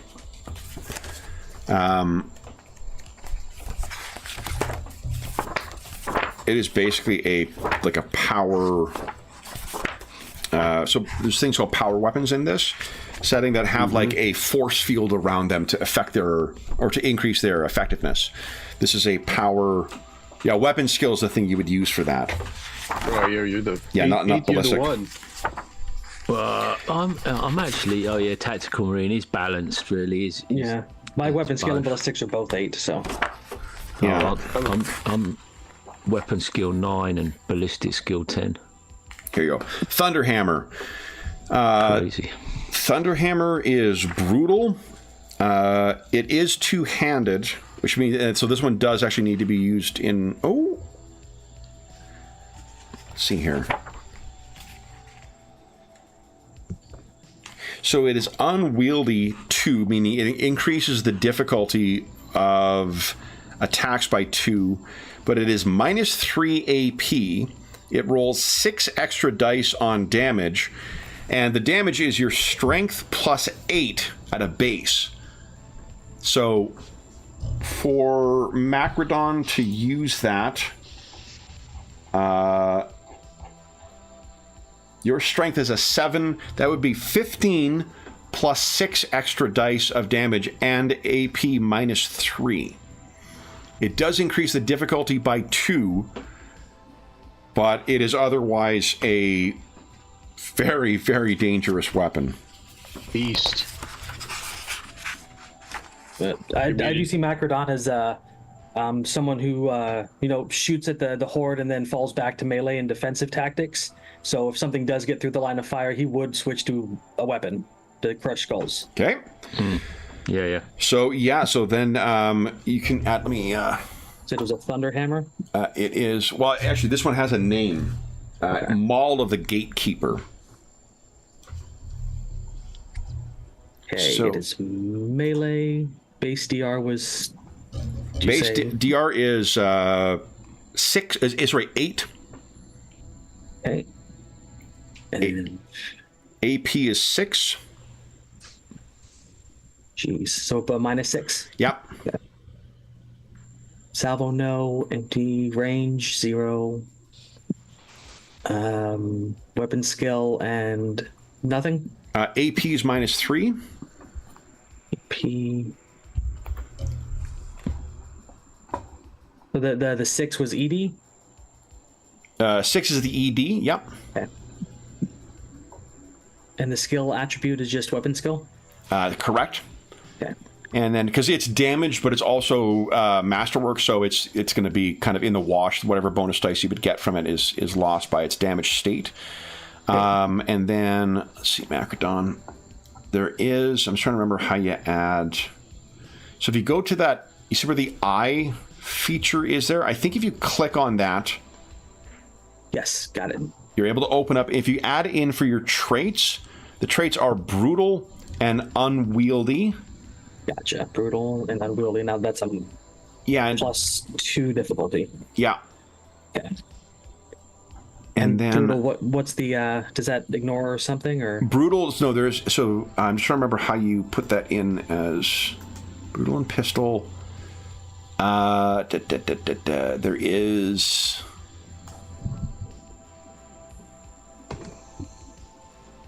There is a feature, something you tick to make it brutal, and I don't remember what it is. So, let's see here. not seeing a difference between what I got now and the bolt pistol, which is brutal. Yeah. I'm just trying to remember what I trigged. Oh, the dice modifier. Okay. That's what it is. Put dice modifier +1. Per damage? Got it. Yeah, that's how you do the... There you go. Perfect. You are set up with the Maul of the Gatekeeper. Give it a test here. Everyone gets 1 wrath for recovering this as well, too. Nice. Oh, that damage. It's fucking crazy. Although you have to hit with it. Yeah. Right. I'm pretty sure I'd be spending wrath to fuel this thing. Details. Exactly. He picks it up and swings it around, and he says, "I'm not giving this back."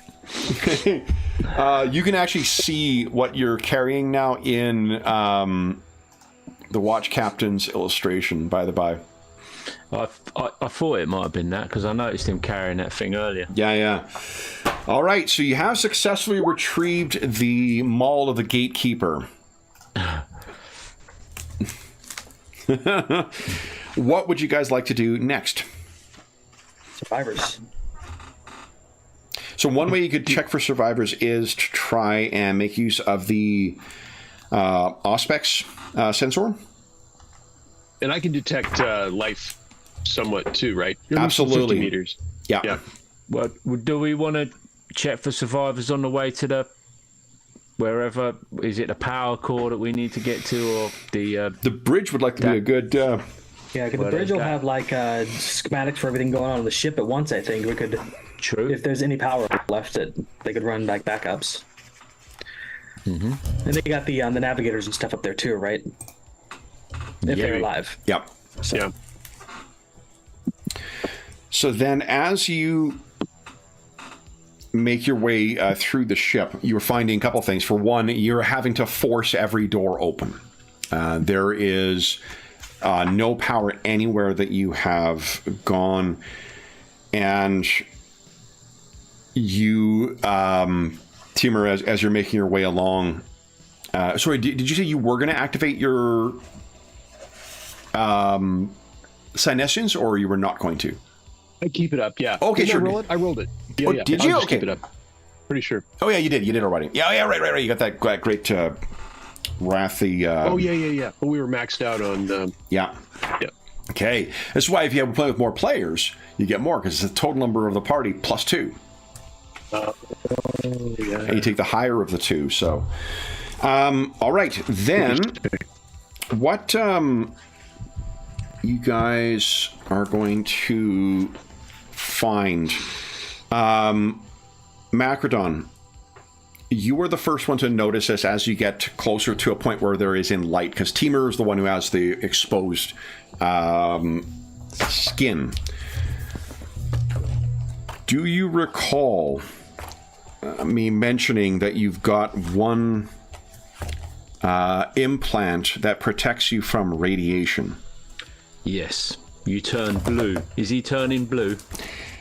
There is the melanchromatic organ, which protects you guys from radiation. You can see that Timur is beginning to have discolorations on his skin. He's the only one with a visible skin. Yeah. So you imagine you were all doing the same. That means there is a radiation leak somewhere.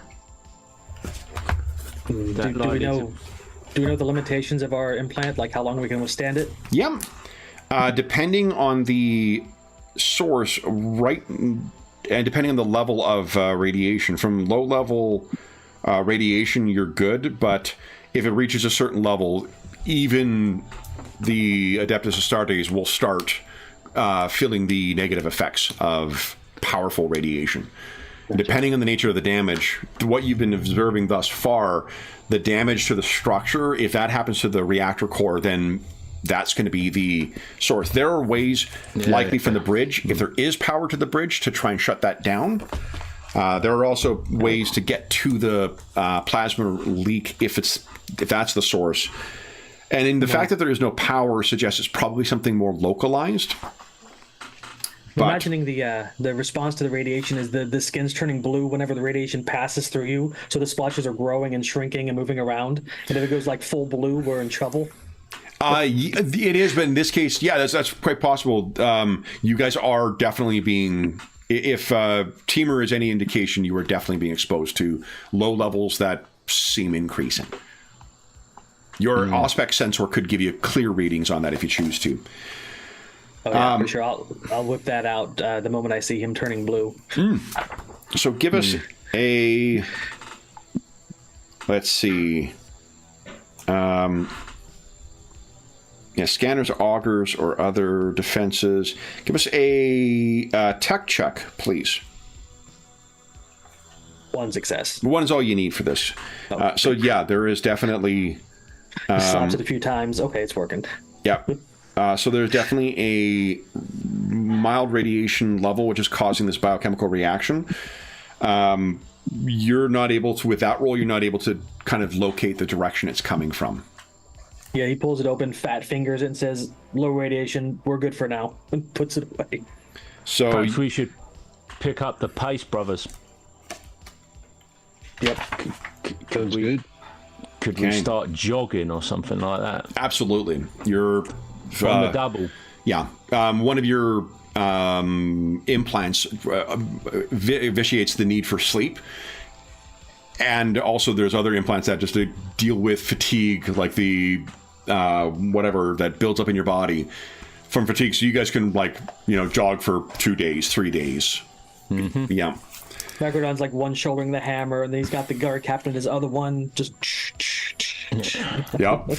All right. So after some time, guys, and in the course of your travels, Teamer, there's still something strange about the warp. If you want, you can give us an awareness check. Right. You are not coming across any more of these warp horrors. You are not coming across any living things, but there is something that might... That is 3 right now, and you got a success on it. Do you want to spend a wrath to re-roll? You got no chance of a complication right now. Sure, let's do it. Okay. Okay. 4 total. Okay.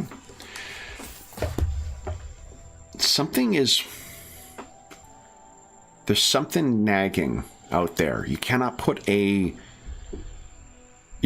feel on it or like a finger on it. And it's almost like you're no astropath, obviously. But it's like when you are contacted by something that is an astropath coming from outside of the ship. A distance further away to definitely be outside of the Argent Crusader. You cannot tell what that is, but you can hear it almost like a voice carried on the wind from an unseen location. Only in this case by the winds of the Immaterium. So you say almost like an astropath outside the ship. So a warp presence, someone looking or someone peering, or it feels. I say the astropath because it definitely feels more like that. The astropath has been blessed by a brief presence with the Emperor, and as such, they have a bit of his holy light in them. And it is less disturbing and disquieting to get a connection from them through the Immaterium as opposed to the other things that live out there that would like to whisper to you. So it feels approved, almost. You cannot tell what. You could blow some glory and try and roll some extra dice to try and get additional information, or you could just put that in. It seems like it's continuing for the time you've spent making your way through this seemingly dead ship towards the bridge. Could this be like a guiding beacon type of presence sort of thing? It could be. I think it's worth Yeah. glory. No guts, no glory. So Yeah. Oh, yeah. How much glory would you like to spend? It's a 1 for 1. I mean, we've been making a lot of... We've been making, a good pace of glory. I think I'm going to... What about 3? That doesn't seem overly. Crazy? I've got 3 wrath. Yeah, we can make up for it. I think we want to. I think we want to know what's going on here, don't we? It seems important. Yeah, let's see. So I'll go 3... Okay. Oh, brutal. Damn. No bueno.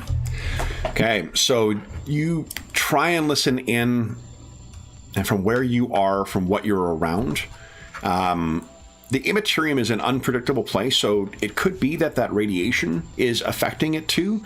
It could be that there's other things that are moving around. You can still faintly hear it, though, so if you want to try again at a different point, you certainly could try, because it's not going away. All right. What do you share all this? Okay, how do you phrase it? Oh, there's something out there. There is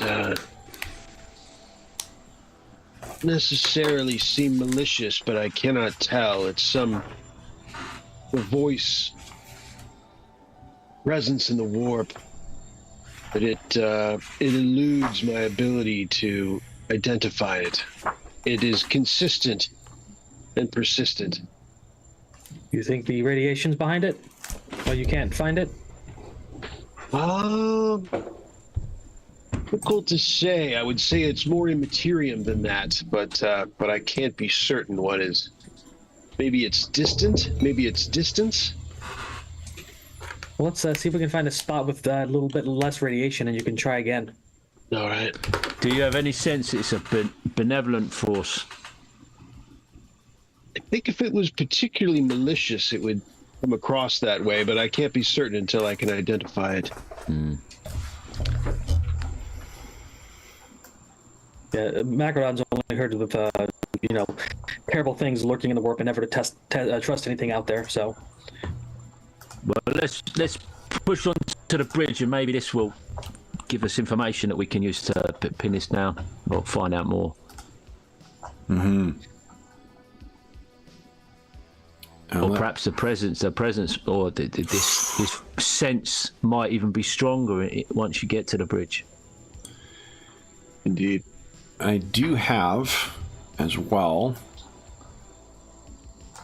an idea of what you guys can expect on the bridge, too. So there's...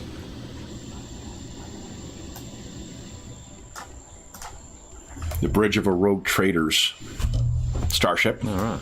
Well. Yeah. Although, of course, some Lord Captains are more, dashing than others. What you encounter when you finally reach the command deck is block text. oh no.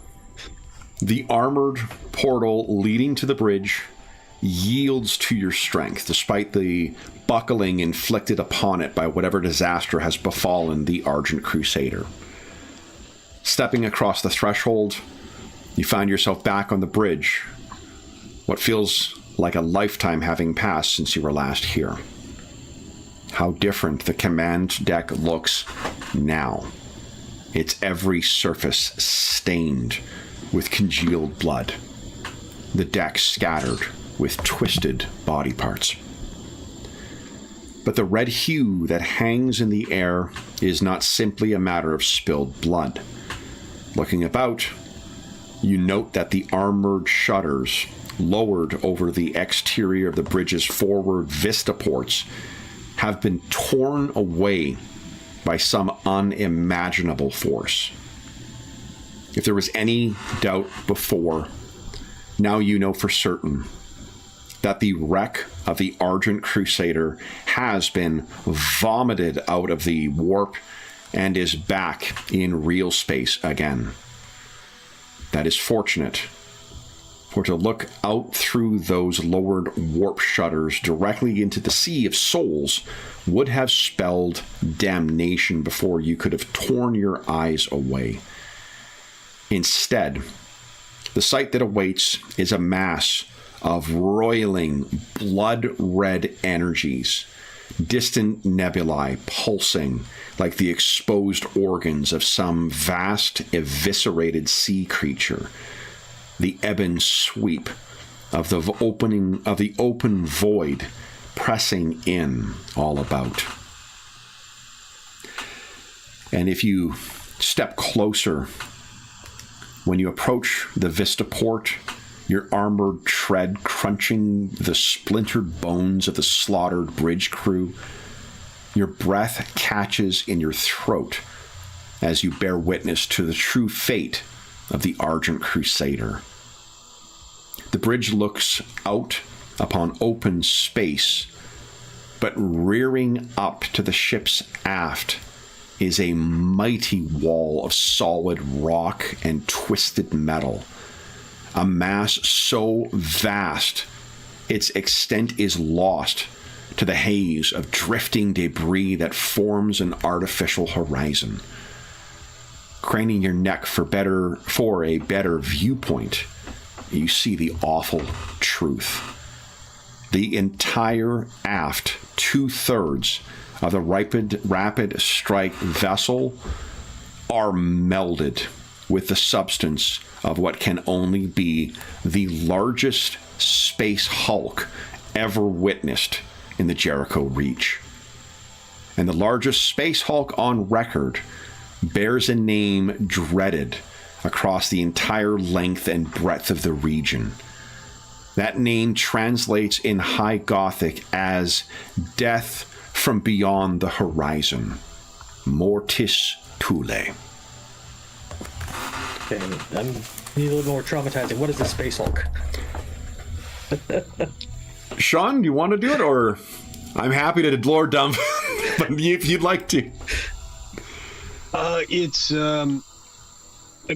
The ships, it's when in the warp, I believe the ships have a tendency to, they'll meld together. So they'll be in a mass. So you'll find this mass will come out, they're discovered in real space infrequently, and they're strange, and because all sorts of, this is the warp, so it's from different cultures, different times, different eras, and so they could be in there thousands of years, they could have been in there 2 years, and all the different ships, and masses, so rocks and planetoids and whatever else.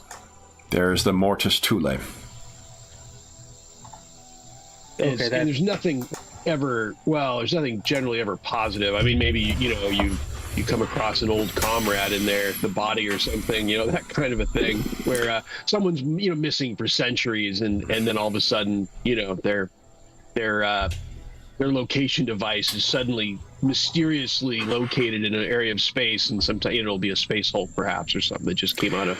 That's adequately terrifying, yes. And one of the values, there's a couple of warp, the time in the warp moves differently than it does in real space, particularly when you're not protected by a Geller field. And as such, like Sean says, there can be things that are tens of thousands of years old. There could be things that date back to the dark age of technology. And one of the reasons why Space Hulks are of interest to the Imperium is because there is sometimes ancient vessels aboard them that have been fused for tens of thousands of years that have aboard them something called an STC, a standard template construct. It is the advanced technology that was at the time of the dark age of technology. It could fabricate shit. It could fabricate anything. But those have been damaged and lost and whatnot. And the Imperium in particular, while the Mechanicum cult believes it is heresy to try and develop new technology, recovering and implementing old lost technology is a huge importance to them. to the point where tens of thousands, if not millions of lives can easily be spent when there is the rumor of an STC present. And it is the reason that people, when they do appear, plunge into Space Hulks in search of this, because it is the kind of thing that quite literally can change the Imperium by rediscovering that lost technology. Unfortunately, there are also all sorts of terrible things. Gene stealers, other species that can find themselves lost in there and somehow work out a way of surviving. And each of you would know Standing Order Epsilon 990.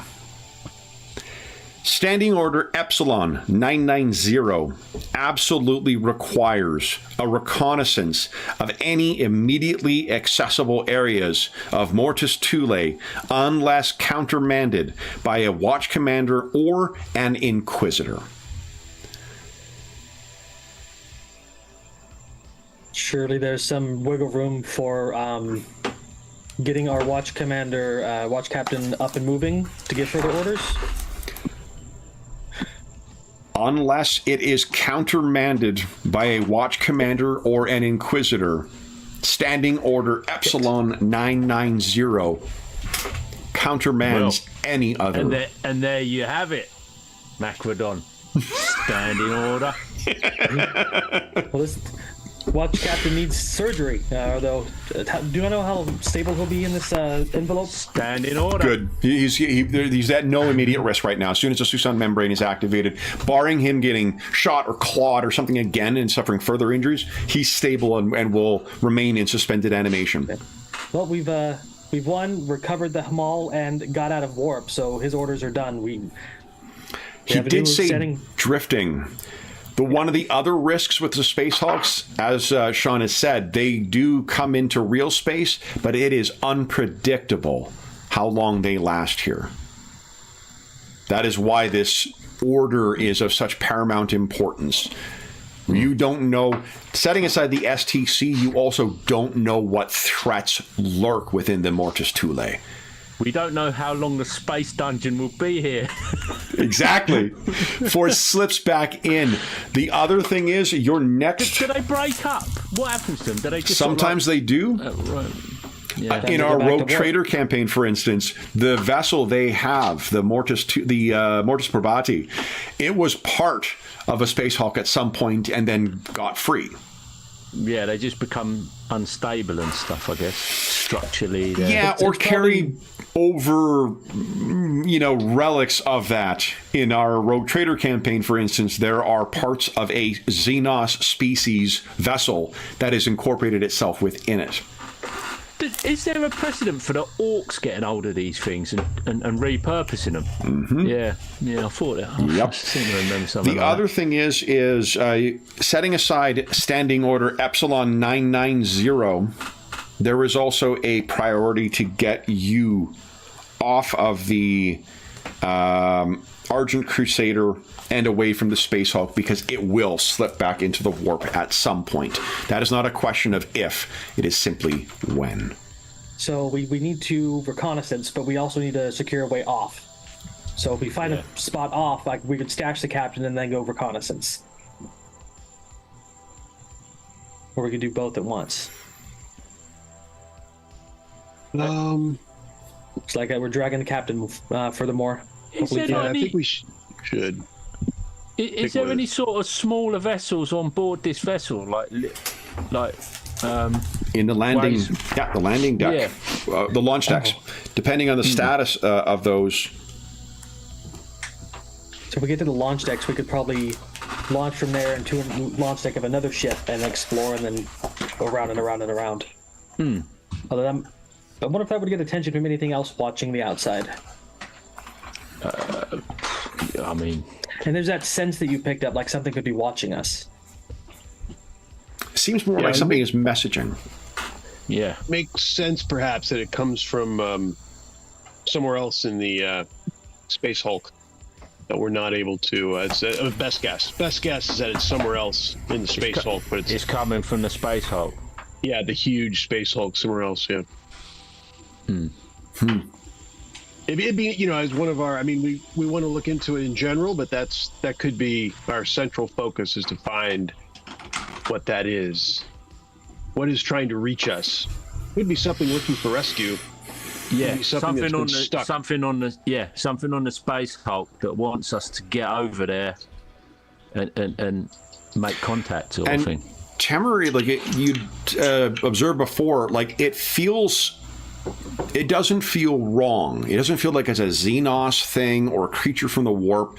So whatever is trying to reach you, or whatever that signal is, it is very likely it is Imperial, or at least human.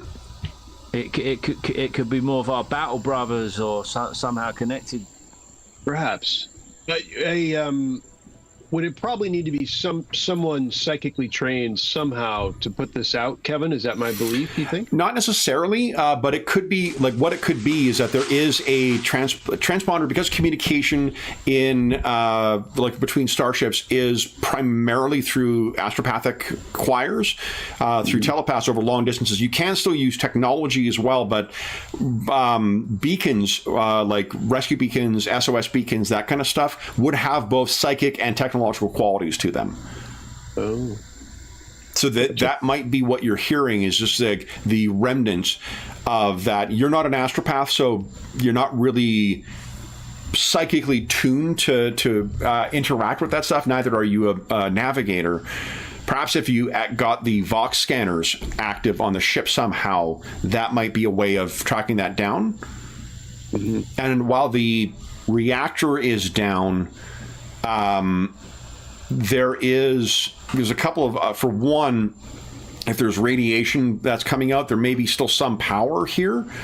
And even though you guys may not be necessarily skilled in it, while the living things may not be here any longer, servitors may still be available or active. And servitors are effectively like, I don't know, cyber zombies effectively in the game, because the game has a kind of like Butlerian, or the setting has like a Butlerian jihad type of thing, where like thinking machines, when the men of iron rose up against the men of stone and led to a war, they have forbidden any use of thinking machines. To get around that, they use basically corpses with, that make use of, exactly, like, or just corpses, because like some of those floating skulls and whatnot, they don't have any, and there's nothing living in there.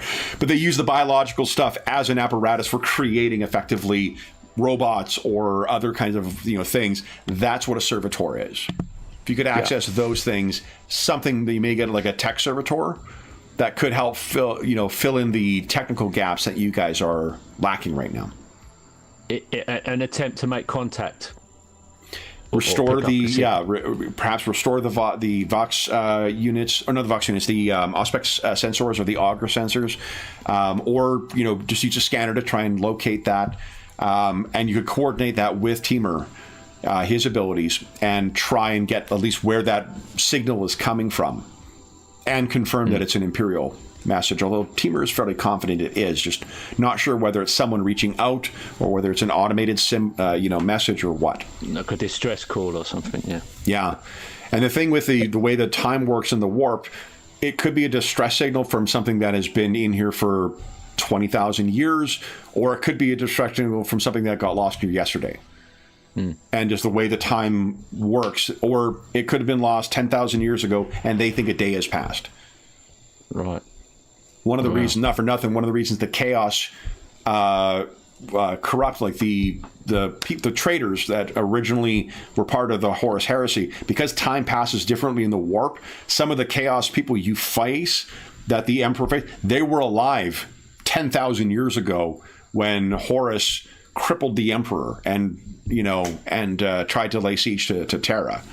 So they are ancient threats in the warp because of how slowly time moves there, or how bizarrely time can move there. So who knows what this signal could be. But that is a problem for another day, because we are sadly out of time for today. So time has flown on this session. But for those listening at home, thank you so much for joining us for our session of introducing Wrath and Glory to John and Colin, and our first time playing Space Marines in this. This is my first time playing running Wrath and Glory with this power level of characters. Does not seem substantially more complicated than running it for lower tier characters. So. Then and also running without doing any pre-conversion, total piece of cake. It was very easy to improvise shit from here into the session for today. So we're over time right now, so let me do a quick outro here, and I do have another session this afternoon. But for those listening at home, as is always the case, if you have any comments, questions, or concerns regarding the session, the game, or the adventure we were playing, please don't hesitate to leave a comment in the comment section down below, and I'll endeavor to reply in a timely fashion. There's also a link down below to the Dungeon Musings Discord server, and we have a channel there dedicated to the Warhammer games we run on the channel. We run a lot of them on here, so if you have any questions about that, or you want to, any questions about what I've used, I will say, in addition to the core rulebook, I have made use of the Vow of Absolution sourcebook. It was, if you want to run a Deathwatch style game, the core rulebook I don't think gives you quite enough, but this does. So if you had this and the core rulebook, you got everything you need to run a Deathwatch style game. Although the threat assessment, Xenos, bestiary would also be a huge asset to that. There's also a link in the description of the video to our friends at Noble Knight Games. I still don't have an updated discount code for that, but if you're listening to this at a later date, come back to one of our more recent videos and you'll find what the discount code is listed in the video. Noble Knight Games is the preeminent unionized retailer of hard-to-find and out-of-print RPGs in North America. Not only do they have an amazing selection of new role-playing games, board games, and card games, they have an unmatched selection of hard-to-find and out-of-print RPGs. And if they do not have something in their extensive catalog that is in stock, you can put it on a want list, and they'll send you an email when it comes in, and you can pick it up at your leisure. And by entering that discount code, you'll save yourself 10% on your purchase. You will also see a link down below to something called Heroes Save Villages, which is the charity fundraising we run on the channel. It benefits the SOS Children's Villages International Charity, an incredible organization active in over 130 countries, benefiting over 80,000 orphaned and abandoned children.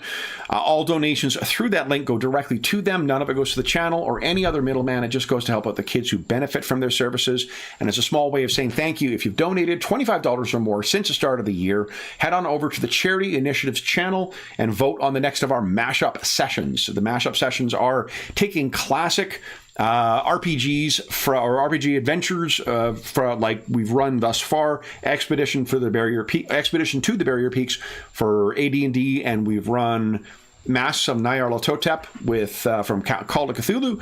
Our next up is the Great Pendragon campaign that we'll be playing with Fallout, the Fallout RPG from Modifius Entertainment, and then we have 2 more left for between now and the end of year. And if you donated $25 or more, you'll be able to vote on the game that we'll be using to mash up with those 2 remaining classics. So, yeah. And again, all donations through that link go directly to them. None of it goes to the channel or any other middleman. It just goes to help out those kids.